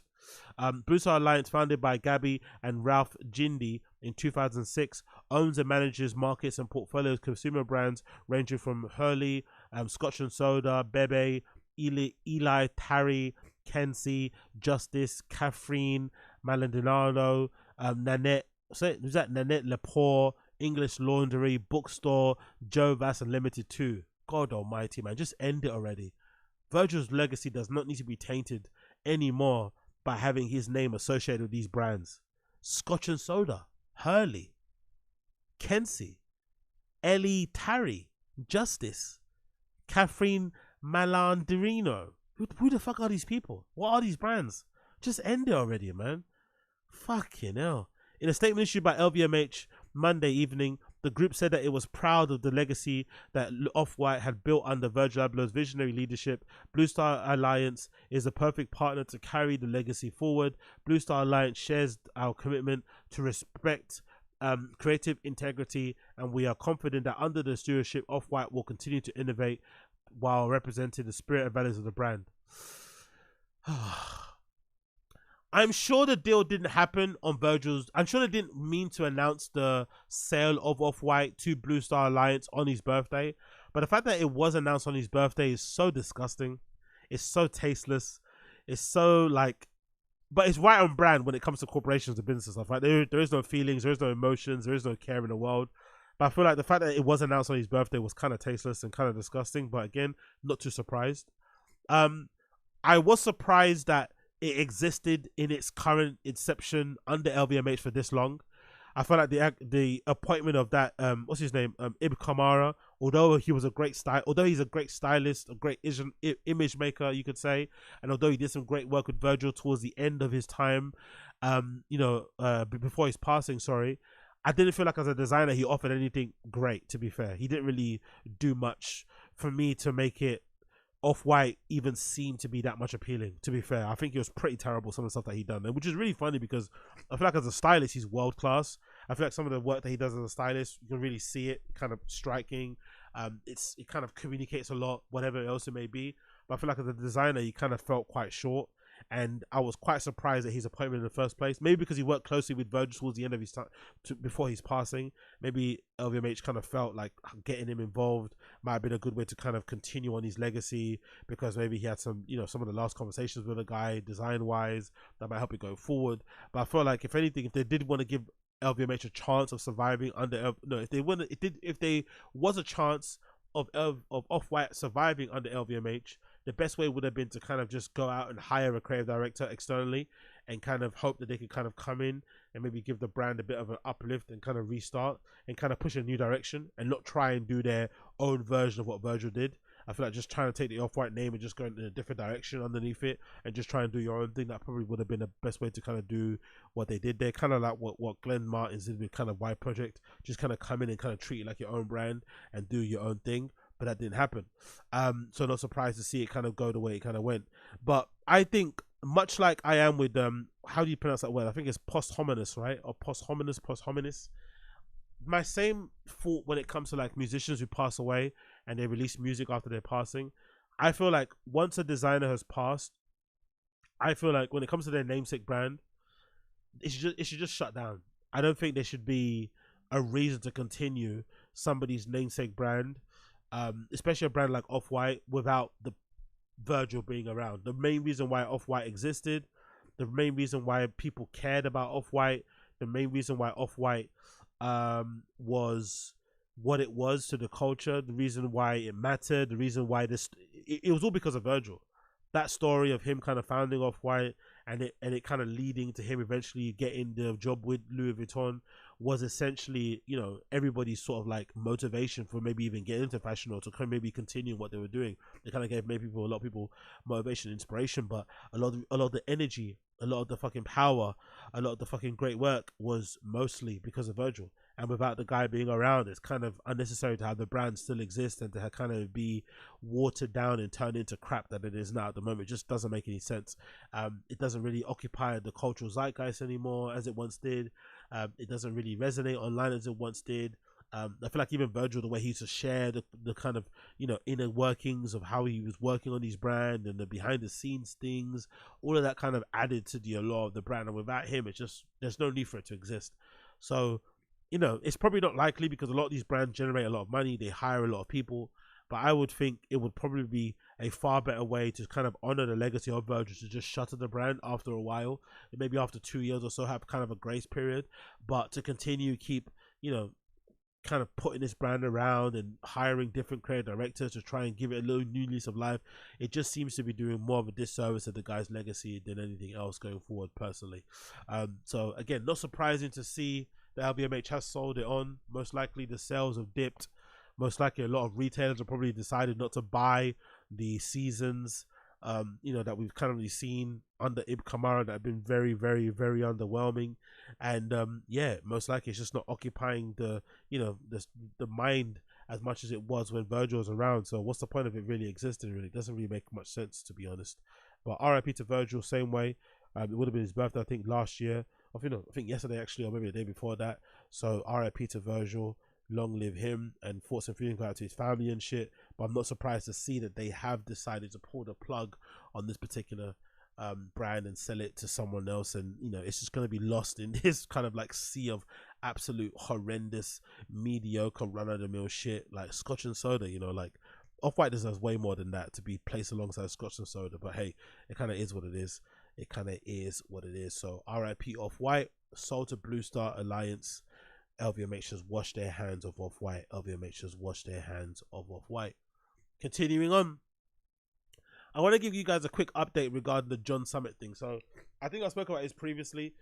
John Summit got into a bit of bother online with Rebecca Black fans, and I think maybe by extension Boiler Room fans, and maybe by default Charlie XCX fans, because he had a very you know, direct conversation about Boiler Room maybe being over because Rebecca Black was doing a performance there. I think she also performed with who's that guy? I forgot his fucking name. The guy that's married to fucking Selena Gomez. I think he was also performing there. So that's obviously maybe another sign that Boiler Room is over. But anyway, John Summit got on social media and said that Boiler Room is finished because they decided to book Rebecca Black to perform, and she was playing a remix of her Friday song that was, I think, remixed with some Charlie XCX song or something like that. And obviously you got a lot of pushback online because a lot of people, myself included, think, you know, John Summit's pretty lame. So him having an opinion on anything cool is never going to resonate.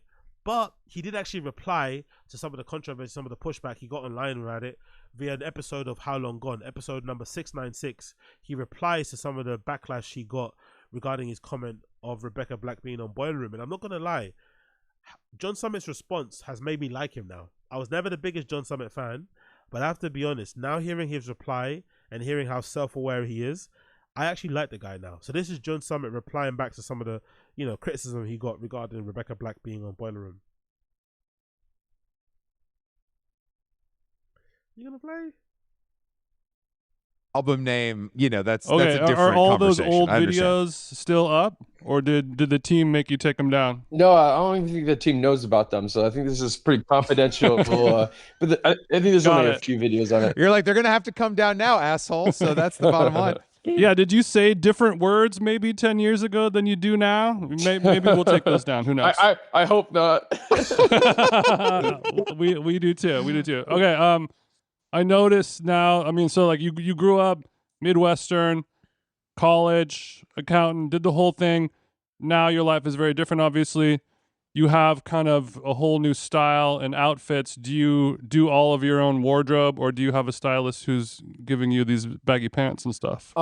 So I work with this one stylist named Liz, and she's amazing. Where she helps. Okay. And I've always been very into fashion, and but it's just not like she like. Oh, sorry, wrong time set. My bad.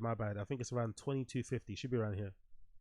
I don't even think the team knows about them, so I think this is pretty confidential. But I think there's only a few videos on it. You're like, they're gonna have She like, it's a Okay. and I'm not jersey on in Ibiza. I kind of stand out because I'm not wearing an oversized Givenchy. When we're planning to have you on about There we go. That's funny.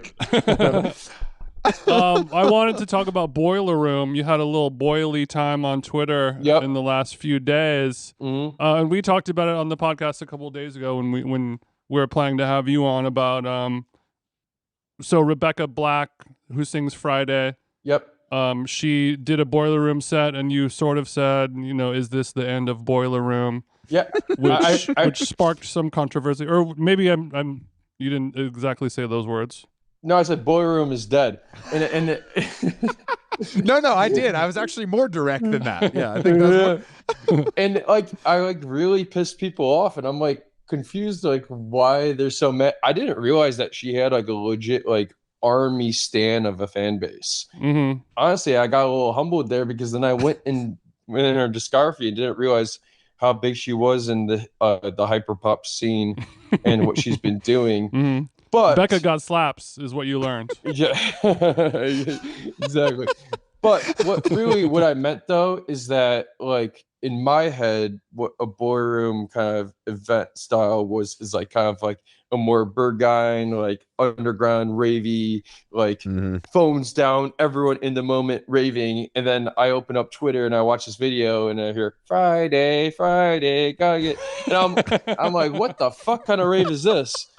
Which is obviously his first mistake, right? Because Boiler Room has never been an underground thing, apart from maybe the short time when it was kind of invented during its inception. But again, he wasn't there, right? There wasn't many of us that was. I was. I'm sure there's a few of you out there who probably were as well. But when Boiler Room sort of like first started, it was legitimately in a boiler room. They were filming it on the webcam.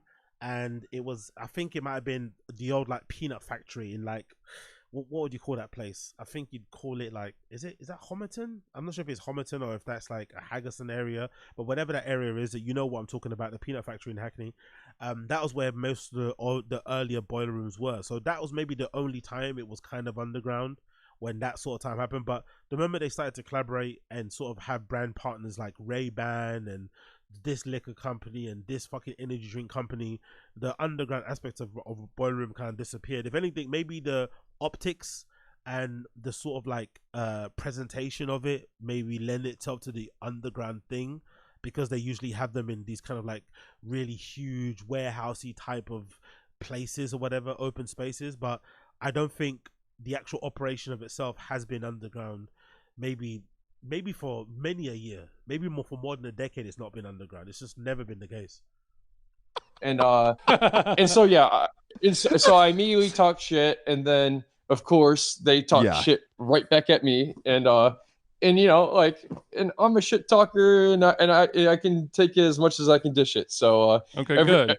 Everything they dish back, I totally understood. Yeah, sure. Props to him for saying that, by the way. Props to him for saying that. It's fair. I mean, I'm terrified of stan culture, and I feel like she's like a low level of that, but you don't want to tangle. You don't want to go a step above that. It could ruin your weekend. No. Oh, yeah. Because, like, I sent that tweet, and I put my phone down, and I looked back on my phone a few hours later. I was like, oh, shit. Yeah.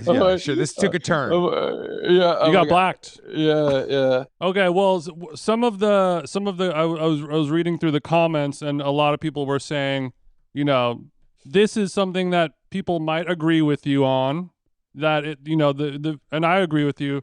The vision I have in my mind of Boiler Room, for the heads only, dark room, everyone's having a crazy deep rave. Yep. DJs are playing their most epic special set that represents them as a person for the whole world to see. It's proper DJ culture. Yep. And now you got Friday, and it's all fucked up. But people were often talking about how you if you ever DJ'd a Boiler Room, that would also mean the end or the death of Boiler Room, mainly just based on how you look, I'm assuming. Big up to fucking TJ for asking that question, by the way, because that was the main point of contention online. It wasn't that John Summit didn't have a point, partially, that Rebecca Black playing this hyper pop remix of Friday on Boiler Room was an example of it being over. But it was more so it was wrong messenger. Right message, wrong messenger. Because obviously most of us with ears and with taste would say John Summit makes terrible music and he's not the best DJ and probably has one of the most punchable faces in the world.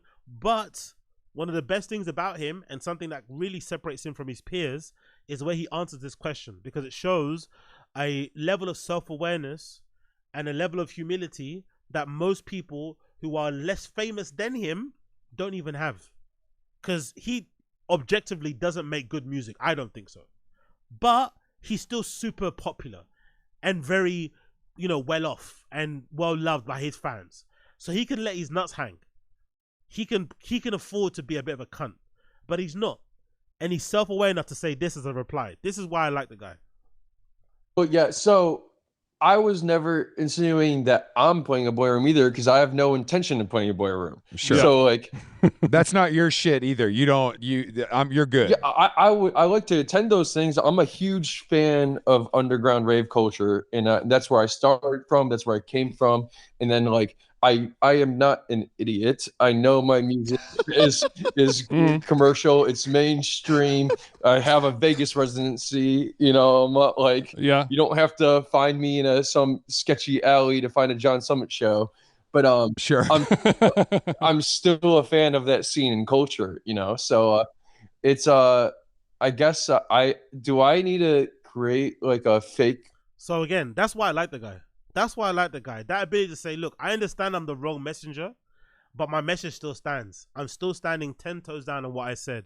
Booking someone like Rebecca Black to play that type of music on that sort of platform is devaluing what that platform's about and not maybe upholding the traditions of underground rave culture stuff, which I don't think is right, because I feel like, but maybe he's right in his own way, because I feel like Americans' view on like dance music and underground rave culture is completely different to what we have here in Europe. So maybe his view of what Boiler Room is and his way of thinking about it is maybe somewhat right, because maybe the way he sees underground rave culture in North America is completely different to how we kind of were brought up with it here in the UK and Europe beyond.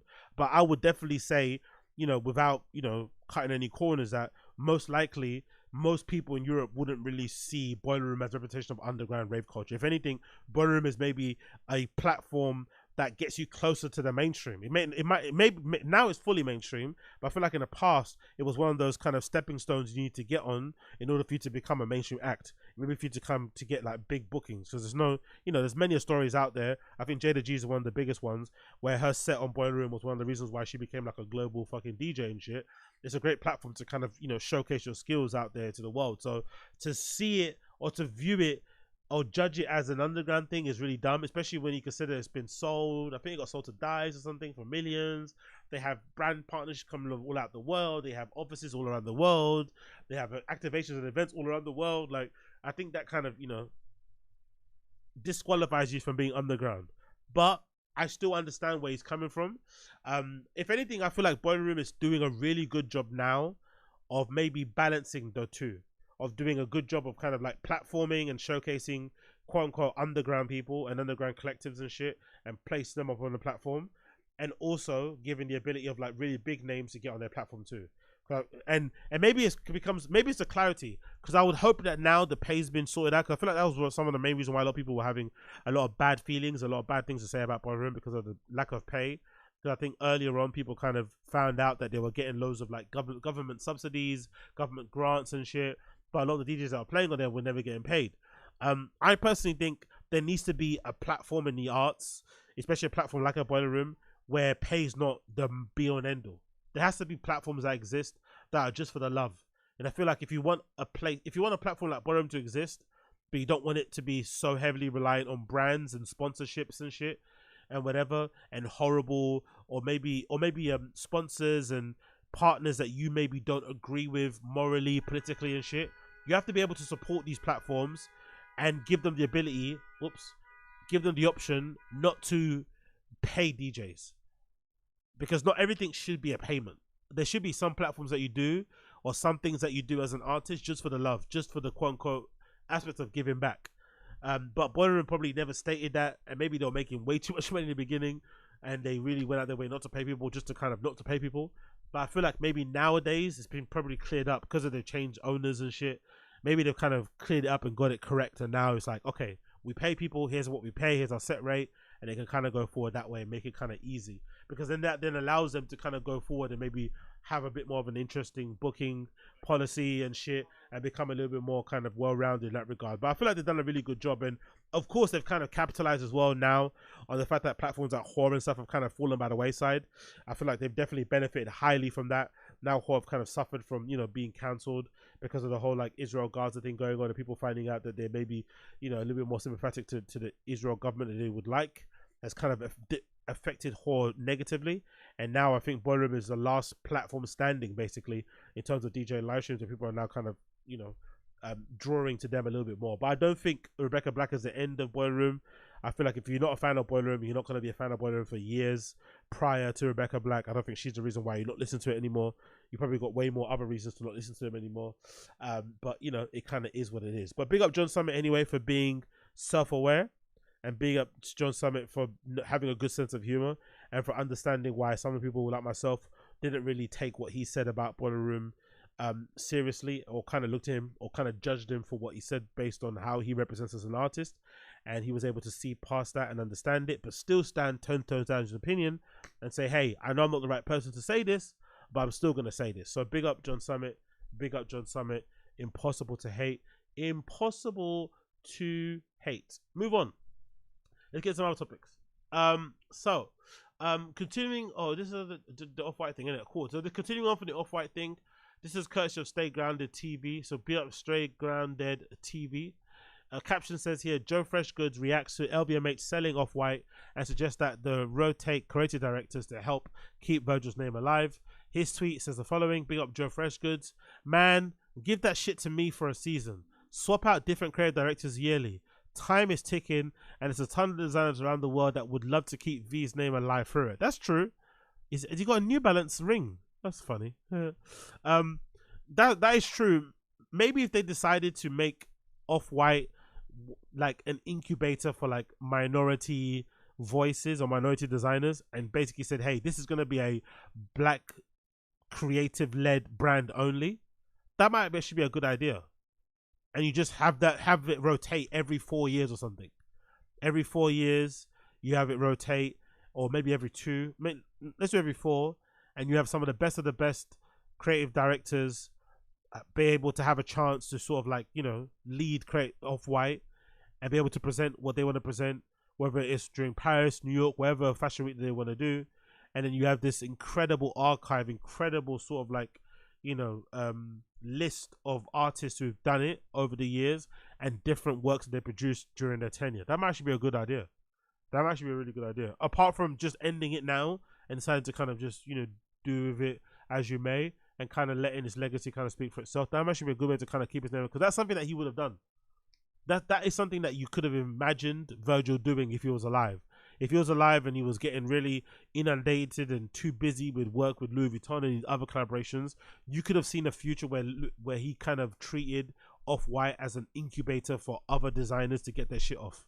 Like, hey, I got given a platform, I got given the keys, I'm leaving the door open, here's my brand with a name, with manufacturing, with a platform, with this, with resources. I'll plug somebody in for a couple of seasons and then kind of going from there. I could see him doing that if he was alive. Do you know what I mean? So that's actually a really good idea. I'm not going to lie. So big up JoeFreshGoods for that idea. Would love to see them do it. And also would love to see them approach people like JoeFreshGoods, because he's not what you would describe to be a conventional fashion designer. He's more so within the realm of like streetwear and sneaker design. But I would love them to be able to kind of look far and wide and kind of use it the same way that, you know, do it the same way that kind of Supreme did when they kind of hired kind of Tremaine Emery from Denim Tears, like a bit of an unexpected hire, not be the same bait net, because it's easy to just pick like a bait black person who's in fashion designing now doing cool shit. I would much rather they go out and try and pick somebody who maybe you don't expect. You know what I mean? And really test the waters that way. That would be fucking sick. So big up JoeFreshGoods. That's a really fucking good idea. I hope the new owners of Off-White, was it Bluestar Alliance are listening and maybe heed to this and decide to kind of go this direction. I'd love to see it personally. Although I'm somebody who I feel like my stance would be at the moment to kind of just end it and just kill the brand and let it kind of die and let people enjoy what they enjoyed of it in the past of it and kind of go from there. But if you do want to keep his legacy alive, the best way to do it would be to hire only black designers and then have them rotate every few years, as JoeFreshGoods pointed here. Very, very, very good idea, and I'd love to see them do it going forward. Hopefully it happens. Hopefully it fucking happens, but it's going to be unlikely. Continuing on, let's talk about this. A bit of drama that occurred during the Paris Fashion Week. So, big up my nigga Louis Pisano, one of the best fashion followers to follow on social media. He's always with the mess. He's always with the fucking craziness. Always with the drama, and generally just a good person to follow for loads of like insights and kind of like, you know, industry news and bits and pieces that you're probably not going to get from other people. And basically because he tweets more and I'm more on Twitter, I prefer to follow someone like him on here. I'm sure there's other people on Instagram who maybe leak some of this stuff, but I think he's a far more likable and easier person to follow for this type of stuff on here. So I definitely recommend you check him out. His Twitter account is Louis, spelled Louis, Pisano, spelled Pisano, on Twitter. Follow him for all your fashion industry news. So, long story less long, Louis Pisano has been involved in a back and forth with Mowalola and her husband, I guess, fiance, who knows, Ian Connor. And it's been quite funny to watch from the outside in. I'm not gonna lie, it's been really funny to watch from the outside in. Well, it all came to a head during Paris Fashion Week. It all came to a fucking head. According to Louis Pisano, he was eating dinner with his boyfriend in Paris when Mowalola walked in and did that, right? Pointed at him while he was eating. And he was like, hey, this shit is kind of iconic for that, right? Cool. That's the first thing I saw on my timeline. She's kind of iconic for seeing me in this restaurant and just pointing at me and saying, you, cool. We continue. Then he tweets something quite disturbing and says this: Mowalola calling Ian Connor and his friends to come and attack me and my boyfriend at dinner in our city is so fucking vile. Like, what the actual fuck? And you post that proudly? You threaten my fucking safety and that of my loved ones? Absolutely fucking not, you sick fucks. So it looks like Mowalola got Ian Connor to go to whatever restaurant that he was at with all his homies, right, with all his boys in their BB belts and baggy jeans and Timberlands to try and beat up Louis Pisano, because he was a person who I think leaked the news that Ian Connor and Mowalola were engaged. And I think he was also quite critical of Mowalola's approach to social media. But that was basically it. I don't think he said anything during the back and forths he was having with Mowalola online that I think would justify Mowalola deciding to kind of get her boyfriend or whatever to go and attack him. I don't think it's that deep. But if I'm Louis Pisano, I always have to say to him as well, he has to be a little bit careful about how he speaks.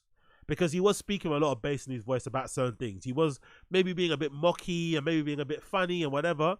But I think with some guys, they just don't play that game well. And I don't think Ian Connor has got bars or has an ability to go back and forward with good jabs and shit. Even Mowalola, do you know what I mean? She's a girl and she doesn't even have good cusses. Like, she cusses like a 5-year-old in a playground. It's fucking bizarre. Like, I know you are, but what am I? I know you are, but what am I? You know what I mean? Or that kind of stupid shit. Like, she doesn't say the best stuff when it comes to clapbacks either. But I think Ian Connor obviously couldn't clap back well against Louis Pisano, and obviously decided, you know what, the best thing to do to kind of deal with the situation and kind of remedy it is to kind of step to him and throw hands. And of course, they didn't end well. It continues here. Louis Pisano decided to provide some screenshots of evidence what occurred. We've got here some screenshots here. It says, oh sorry, he says in the tweet here, you can, what he says? Sorry, let me get it back on the screen. It says here, you can delete the threats all you want, Ian. You started this game. We're going to continue playing it legally. So I guess Louis Pisano is threatening Ian Connor with legal action. That I think is a little bit too much. Do you know what I mean? That's a little bit too much. Everybody flung some mud at each other. It got a little bit physical, a little bit scary in real life. Let's just end it there. There's no need for legal proceedings. That's a little bit too much, I'd say. Let's continue. This is Ian Connor on Twitter. Allegedly, he said, and she spared your pussy ass, Louise. Be mindful of how you move in this world, for real, no threat. And let's look at some of the screenshots of the text messages. This is text messages. I'm not sure if this is text messages between Louis Pisano and Mowalola, or if this is Ian Connor and Mowalola. I don't know. Let's continue. This is Mowalola texting, or somebody texting Mowalola and saying, I don't know why niggas think they can be visible and test my hand. He is paying now. Can't he get them arrested too? Can't he get them arrested though? Oh, I guess this is Ian Connor talking to Mowalola. I guess so. So he's saying to her, I don't know why guys think they can be visible and not test my hand. She's saying to him, be careful. He might get your guys arrested. Ian Connor replies back and says, man, they finna do what they do and get out of there. Send me their Twitter real fast. She sends a Twitter. What he wearing? She says all black with reading glasses. I'm sat right in the front door and he on the right. So she basically got the yo, you could get in trouble for this legally, innit? This is evidence of you setting a guy up. She basically lined him up. He's wearing all black. He's got reading glasses on. He sat by the front of the door. Yo, Mowalola needs to fucking chill the fuck out, bro. Ian Connor needs to chill the fuck out too. The thing with Ian Connor though, we've seen Ian Connor fight. I don't know why he's acting like this though. We've seen him fight. We've seen video footage of Ian Connor fight and it hasn't been good for him. Most of the video footage we've seen of this guy throwing hands has been pretty pathetic. Like, why are you acting like this online? But I guess because you can do this to fashion people, it's easier because fashion people, you feel like they're easier targets. Like him putting it on Louis Pisano is equivalent to him like putting on a white guy. Do you know what I mean? It doesn't really count. You know what I mean? It's like, what? Like you got to put it on somebody that's like that you would think will test your quote unquote gangster. You can't be putting on someone that's just like talking shit online. Come on, man. You don't get no stripes for this. It continues. By the way, I don't know how he got. Oh, I guess he got it from his Twitter because he tweeted it. Ian Connor as well. He must be a little bit double-digit IQ. Why would you tweet this? You're getting you and your girl in trouble, bro. He says the young boy is 10 minutes away. SMH Moa for real. Nah, I don't even think it's the right way to handle this. So why did you send him the drop on the D? So Mowalola is now regretting sending the guy the drop. But you already sent it. This is important to show people it's real repercussions behind talking about us. Because he's going to go online and say, Momo got her goons on me. But you did. Yo, I got to be honest, right? I'm really fucking enjoying the way Mowalola approaches social media. I have to be honest. I really like that she does this thing where, like, she says stuff. Then when she gets called out on stuff, she never replies to the things she gets called out on. She just cusses somebody for their looks or says they're broke or something. And just completely misses the point. I love it. Like in this particular text message thread, she clearly said in this text message thread, the guy's sitting by the front. He's wearing all black. He's got the reading glasses on. Blah, blah, blah, blah, blah. And then later on, she's like, I don't even think this is the right way to handle this. You should have maybe not texted him that you, what's going on here? Oh my God. I feel like my brain is not working. It continues. Bruh, I'm the man here. Okay, cool. I'm the man here. I'm the man here, you know. Oh, yo, this is so fucking funny. So that obviously happened. And then I guess they're continuing on. They went back and forward. Ian Connor said to Louise, shut up, you victimized faggot. Shorty clearly said, you're not worth having words with. Stop trying to go against powers you can't beat. Louis Pisano quote tweeted him and said, powers you can't beat. Meanwhile, you're threatening me in my country you're not a resident of and don't have lawyers for. The jokes write themselves. Somebody else tweeted at Louis Pisano and made a good point and said the following: okay, but what did you expect, bro? No offense, but you tweeted so much against them and added to the hate, so you got to be able to deal with the consequences of it. You know what I mean? I like back up the trash talk from online instead of acting scary and all this other shit. And Louis Pisano replies and says, I didn't say anything that hasn't been previously reported in major Russian publications in the world in the last 10 years. Now I think he's being a little bit, he's being a little bit funny because he knows why they're angry. I think they're mostly angry because he blasted out the news that they were engaged. I don't think anyone's supposed to know, which is weird because they were clearly being all lovey-dovey and doing all loads of PDA at the end of her show in the fucking change rooms and shit, whatever. So clearly it was an open secret, but I guess they didn't want the world to know or social media to know. And Louis Pisano was the one to kind of like blow it up and say, yeah, these guys are allegedly engaged or already married. So I think that's why I think they're mainly angry or bothered about him, about that. I don't think it's because of his criticism about their collection, about Mowalola's collection, about her quote unquote controversy marketing. I don't think they're bothered about that too much. I just think they didn't like the fact that he brought a lot of untoward attention towards them, because I think Mowalola was getting a lot of hate anywhere online because, you know, she's not doing the best job with how she communicates on social media. But I think she doesn't really mind a lot of that hate. I don't think so. But I think the hate that she was getting when it was revealed that she was dating Ian Connor was another level, because, you know, the guy's being accused of like 1 million rapes and shit. So you're never gonna be, you know, I'd imagine the replies in the post you will get in response to that are not gonna be nice. So I think that's why they're really upset personally. But again, I could be wrong. It continues. Ian Connor says, it's clearly not your city if you can't even remotely allow me to let niggas get close to you while I'm way in New York. You couldn't even pay Atlanta niggas to test shit like that. Oh, so he wasn't even there. He wasn't even there, but he got his young guys. Honestly, you have to be a real bozo, by the way. You have to be a real bozo to not be Ian Connor, to not be Mowalola, and to just be friends with these guys and want to go and beat up some other guy because he revealed the fact that they're married. I'd get it if Ian Connor saw him and wanted to swing on him. I'd get it. But if you're not these people directly and you are going to do the jobs of those guys, you are a real fucking loser. I swear to God, you are a real loser. He replies and says, I'm a real person, just like you're a real person, with some real allegations. You're threatening me doesn't change anything from the last 10 years.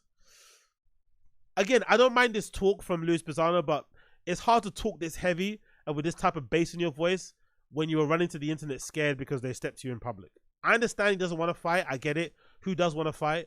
But I think at some point, when it comes to social media back and forths, when you say things with certain verbiage, with certain vocabulary, you also have to, and again, you know who you're dealing with, innit? This Ian Connor guy he seems a little bit, you know, all over the place anyway. You know what you're dealing with. He's not gonna just be okay with a back and forth online. He's you know, he's also got previous of getting into physical altercations during Fashion Week, which is very, you'd imagine, you know, very most likely the opposite of being chic. So you know what you're playing with. You know what sort of like fire you're kind of playing with here. So, yeah. It continues again here. Louis Pisano continued to go in on them. Mowalola replied and said, and we're still waiting for you to respond to the fashion.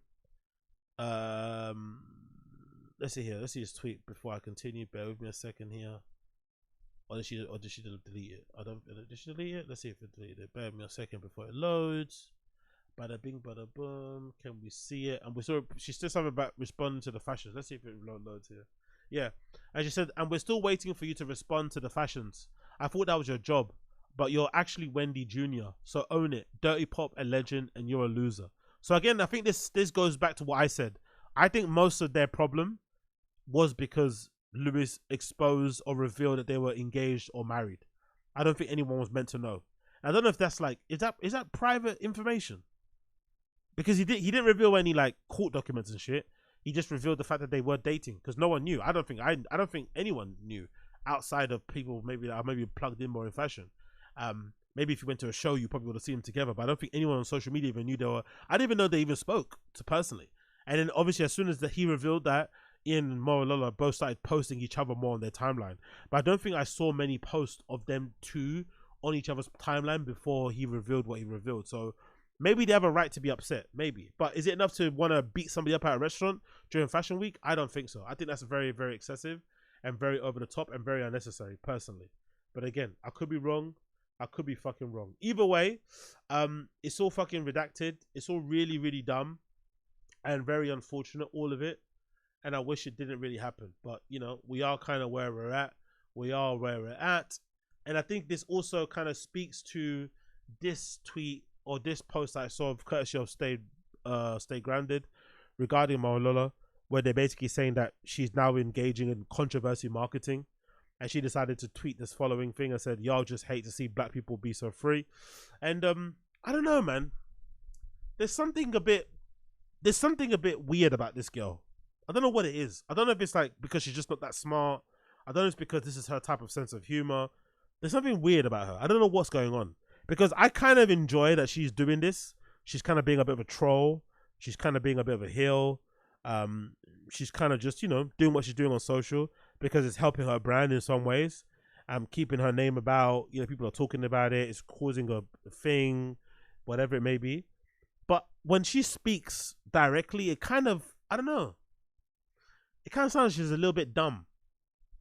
And it's a bit of a shame, considering what she looks like, considering the attitude, considering the vibe of the brand. It's a shame that she doesn't really have a lot of substance behind it, a lot of substance in what she says. You know, she's not very, I don't know, there's not a lot of weight behind what she says. It doesn't really come from anywhere. It's just these really like almost juvenile responses to things. It's just, there needs to be a little bit, I wish there was more to it. That's the problem with it. I wish there was more to it. Maybe I'm missing it. Maybe I'm not seeing what I'm meant to be seeing, but you know, whatever. She posted the following and said, I made a nigger shirt because I wanted to. People say nigger in songs because they want to. I don't see how there's any difference. I put JT in Beats campaign instead of Bella Hadid that Beats so desperately wanted to. I put a flag on a miniskirt along with plenty of other flags. The female body is not disrespectful to God. It gives life. I have hundreds of kids asking me to model every day because they see I often use a lot of new faces. I put all sorts of body types in my shows and kept everyone in the same strength and sexy aura, but you don't speak about that. I open my shows to the public because that's who I care about, not the fashion press. The way I create the collection is personal for me, and environment plays a huge part of what I go through. It plays a huge part. I'm an artist. I'm not just another fashion design. I'm not just another fashion brand. I create the things I want to see, things that make you guys feel something. However your feelings are, not my responsibility. I don't know, man. I don't know. I really don't know what to say about this girl. She kind of confuses me. She's all over the place. She confuses me. I'm not too sure if she's really dumb. I'm not too sure if she's super smart. I like the clothes. I like the presentation. I like the fashion. I like the approach to it. But just her speaking sometimes is a little bit mad. It's kind of giving Chappelle Roan, you know? I think it's sometimes maybe if she stops speaking, it might help the brand be seen in a better light. But maybe it's also a weird thing because I feel like maybe if she does stop speaking, people forget the brand exists. You know, that's also maybe a bit of an issue. But I feel like she's maybe not doing the brand any. She's probably doing a brand a disservice. And maybe actually what she should do, because maybe speaking is, you know, you can't tell someone not to speak. But maybe what she should do is maybe start tweeting from another account. Maybe stop tweeting all this stuff from the main Mowalola brand account, and maybe tweet it from your own account. And maybe that would help people separate the brand from you. At the moment, it's just too entwined, and people just look at the brand and think she's dating Ian Connor, a guy that people think who's, you know, might be a rapist and shit, and it's obviously gonna, you know, make them look at the brand differently or decide not to fuck with it at all. And then she also has some very, you know, what you deem to be dicey or unpopular opinions on certain things, or maybe refuses to acknowledge certain things. So maybe having your own account where you can kind of tweet from will allow people to kind of separate the brands and to kind of be able to maybe separate the art from the artist. But maybe in her defense, she doesn't want that. Maybe she's like, hey, if you want to fuck with my brand, you have to fuck with me fully. And fuck with me fully is accepting that I'm gonna say some fucked up shit on the timeline. I'm not gonna make you happy. I might kind of like, you know, put some things out there that I'm gonna make you upset. Blah blah blah blah. That might be part of the reason why she's doing what she's doing, which I can kind of respect as well. Like, you know, let's actually test how much of a fan of me you are actually. Then Louis Pisano posted this on his timeline. What he says here, he said, and I've nothing but, okay, I guess this is a post that he made about Mowalola on LNCC back in the day. I've had nothing but positive things to say about your fashions in here and in publications since 2020. If you want to keep it fucking real. But I'm an op because I question how you use controversy as marketing. Rage baiting, but mad when someone takes the bait. Yeah, that's, to be honest, that's the main thing that I'm confused about when it comes to Mowalola, and I wish she would explain. She clearly is goading and pressing and probing and, you know, provoking people to say or to react a certain way. But then when they react, even if it's good or bad, she gets like bothered or replies in a weird way. I'd love to know why that is, because that's not the way trolling works. Trolling works by like getting people to kind of react, and then you just continue trolling, doubling down on the troll. You don't respond to their annoyance that you're trolling. You just pretend like it doesn't exist, and you just keep trolling. That's how you effectively troll. But she keeps like biting at the trolls. I don't know. I just don't understand what's going on here. I really don't. It continues here. Talking all that big boy shit, and in person you fold like a lawn chair. Beat. And he says, that's literally not what happened. I was having dinner on one side of the room. Moa walked in and pointed at me. I acknowledged her and nodded. Like, what more was expected, especially in a restaurant managed by my friend, throwing escargot at each other, breaking wine bottles. He's missing the point though, still, isn't it? A little bit. He's missing the point a little bit. I think he thought things were sweet when Mowalola walked in and pointed at him. I think he thought things were sweet. Clearly, it wasn't. I think he misinterpreted her point. He thought she was pointing like, "Oh, look at this guy," but she was pointing at, "Oh, there you are." That's. I think he misread her point. She pointed like, "Oh shit, there you fucking are," and then she got on her phone and tweeted her guy and said, "Hey, this guy's here, and he got some of his BB belt wearing goons to come down." I think that's what happened. But you still have to maybe take some responsibility for the fact that you said what you said. It probably wasn't received well. You knew it wasn't received well, and then you thought shit was sweet. It wasn't sweet. But should you be fighting during Fashion Week? I don't know. I'm the kind of person where if I have a problem with somebody, it's on site wherever. So I'm not ever gonna say you shouldn't be. But I think if you're maybe looking after your brand or whatever it may be, it's probably a little bit uncouth to do so. Maybe. But you know, this is the game you play, innit? Did that lady really think we were going to brawl in a restaurant with Tina Kunanki seated at the table between us? Blah blah blah blah. Did I hit you? She said, "Did I hit you? You need to be slapped. You do need to be slapped for your foul mouth and lies and obsession with me, other black successful women." He says, "My lies about you, as in extremely public allegations about the man that you've been covered extensively by almost every publication industry outlet available for public viewing with a simple Google search." I don't know, man. I really love the world we're living at the moment now. Maybe because I follow academics and shit. I quite enjoy the world we're living in, where people can talk shit online, pop shit, be really cheeky, and then when you try and test them in public, they can cry to the internet and call you a monster and say you're being uncouth and basically make you look like you're being the weirdo by trying to attack them in real life. I quite like that. I like that there is no repercussions. There are no consequences to your words.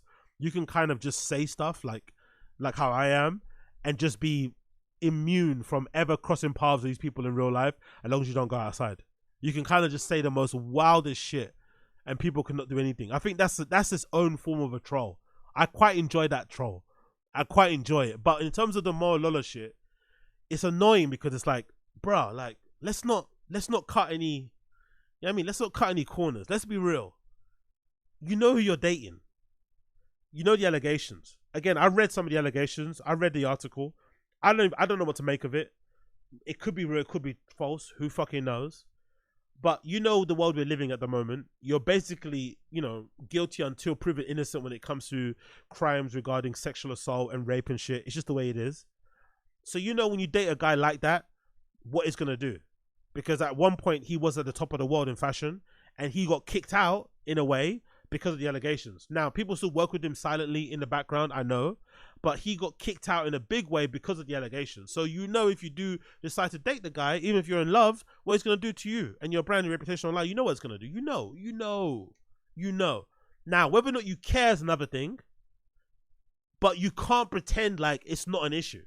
You can't pretend that that's not the main point. Because I feel like Mowalola was never that popular of a brand, and she was never that popular as a designer that people would have these strong feelings about her that it would be this big. I think it's a lot of the bad vibes around her is because of the Ian Connor stuff. It's been supercharged. Obviously, she hasn't helped things with her personality, but I think you can kind of do away with that. There's a lot of like unlikable, annoying fashion designers in the scene. She's not the first or the last, but I think the Ian Connor thing has like made people like, okay, enough. You know, like people just had enough with her, and I think I just don't understand why she doesn't see it. I don't understand why she doesn't see why people would have a problem with it, or just stop biting. Just stop biting. It's not big. Just don't bite. It's not big. Like how easy is it just not to bite? Just not bite. Don't bite. Cool. People think your boyfriend's a fucking rapist. You don't. You love him. Cool. Continue on. Is it really that big of a deal? But she keeps going on, and I think recently didn't she tweet something about, oh yeah, no more tweeting or something. I'm not gonna be tweeting anymore. And now she's back tweeting again. It's just, it never ends, man. I don't know. I don't know what the fuck is going on. I wish I fucking had a clue of what actually is going on here. I really, really wish I had a clue. What's the latest she's got in here? What's it? What we got? Do a perfume? She says, why not? My tattooist joined my design team, and I couldn't be happier. He's the greatest. No name shout out for him, but good. Grateful for my dreams. I'll put ISVP on my Instagram. What's she saying here? Oh yeah, this person made some good comments here as well. She's like, look at what this girl posted, right? Look at this girl on Twitter. Look at what this girl said on Twitter, and we'll read Mowalola's reply. But listen to what this girl said on TikTok. Listen to this girl's 13-second observation of Mowalola and shit. If you haven't seen already, half these people are going down. They're crooked, they're leeches, they're sick. And then here you go attaching yourself for a so-called opportunity, certain scene. Let me tell you something. Not everybody. Now, I don't know if that's to do with her, but regardless, she's the captain of feeling left out. She should come to the next show. Everyone is welcome. It's like, what are these like primary school clapbacks? Like, what is this? I don't know what's going on. I really don't. Gonna trust in my firstborn, given I trust me. That's the furniture. I want images of the Dirty Pop collection. Recreating my birthday dress. A picture of her with some cool people. Doja. Fake site. What she said here. Let me see if I've got the. Maybe she deleted that post, but I'm not tweeting anymore. I remember the first time I heard. I remember the first time I heard Yeezus. I hated it. I was expecting another My Beautiful Dark Twisted Fantasy, but I listened to it again and again. I fell in love. I understand what Ye was doing. What she says here. Last Day in Paris. What she says here. There we go. There are ways to interpret things, but a lot of you guys pick and swallow a narrative. Go deeper. In uni, they would ask us why we would like what we like, and then why again. If you want to focus on the hate, ask yourself, why do I hate this thing so much? Try to understand yourself, because you'll never understand me. Huh? Then you just say we should ask more questions, and then you say we can't understand. Hold on. I don't even understand me sometimes. I just know I'm doing what I'm supposed to do straight from God.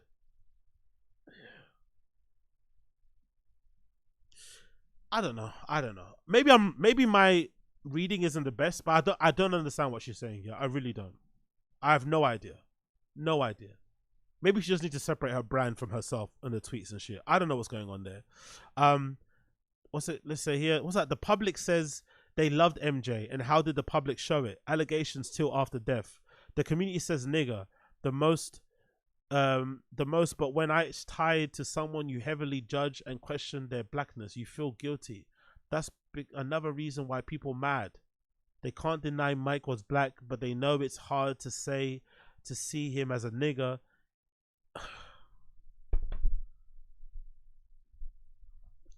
Aren't people just insulting that suitcase and the graphic because it's just bad?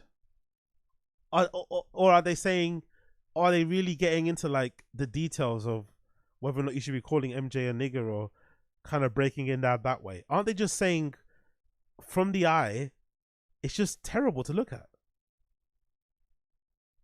So are the Sloan suitcases covered with the gollywog sort of like iconography. It's just not nice.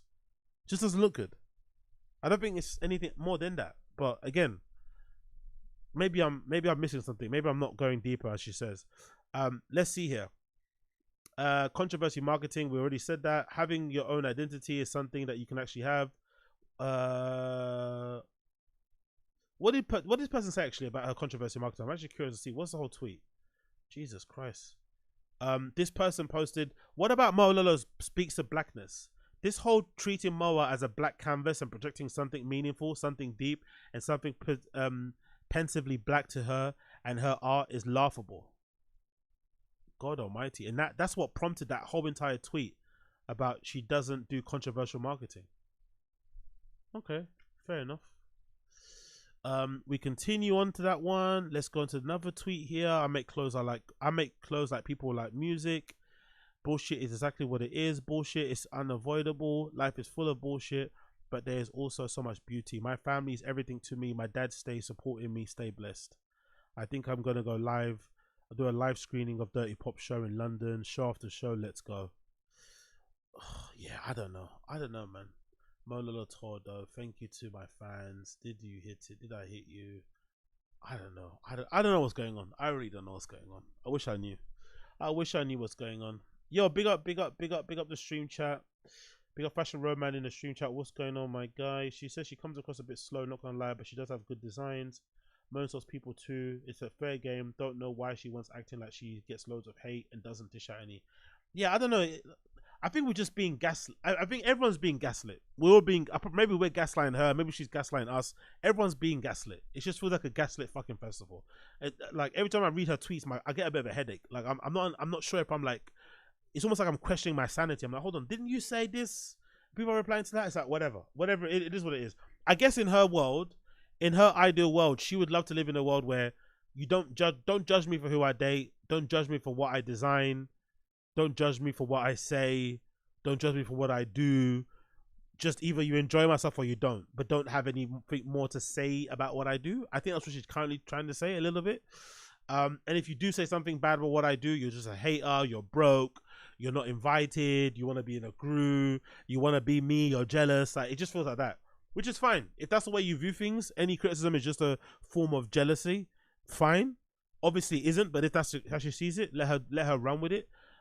It's just very insulting to one's intelligence when you are maybe directing your criticism towards what she's making or what she's saying, or maybe you're calling into question her morals and principles and shit as a person with who she's dating and shit, blah blah blah blah, and you're being met back with this kind of wall of like, yeah, what and what and what, oh, you're broke, or you're fat, or you're not rich, you don't have this. Oh, okay, cool, man.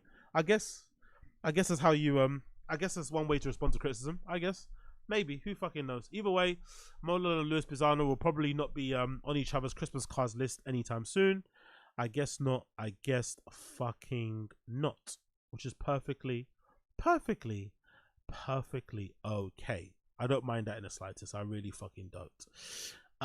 And that will be it, my friends. That will be it. That has been the Agostino Zinga Show, episode number 822. Thanks so much for tuning in to the show. If it's your first time tuning in, make sure you like the stream down below. Don't be stingy. Don't be dumb. Like the stream down below. Click the like button down below. Like the stream. If you listen to the audio side of the pod, make sure you leave me a 5-star review. That'd be greatly appreciated. 5 stars if you can. My tune of the day today will be the one and only Jamie XX. The track is called Daffodil, featuring Kelsey Lou, John Glazier, and Panda Bear. Honestly, please, if you haven't listened to it before, check it out. Jamie XX new album Waves, or In Waves, is fucking incredible. It came out, I think, a couple of weeks ago, or the 24th. No, yeah, a couple of weeks ago. Shit, actually, a couple of weeks ago. So Jamie Jones' albums came out a couple of weeks ago. Jamie XX album came out a couple of weeks ago. Please check it out. It's fucking amazing. Another contender for me for album of the year. And the track today, my track of the day, is going to be Daffodil from that particular album. It's fucking banging. So big up Jamie XX. And for those of you tuning in live, peace out. You won't be hearing a chink because I don't want to get copyright struck.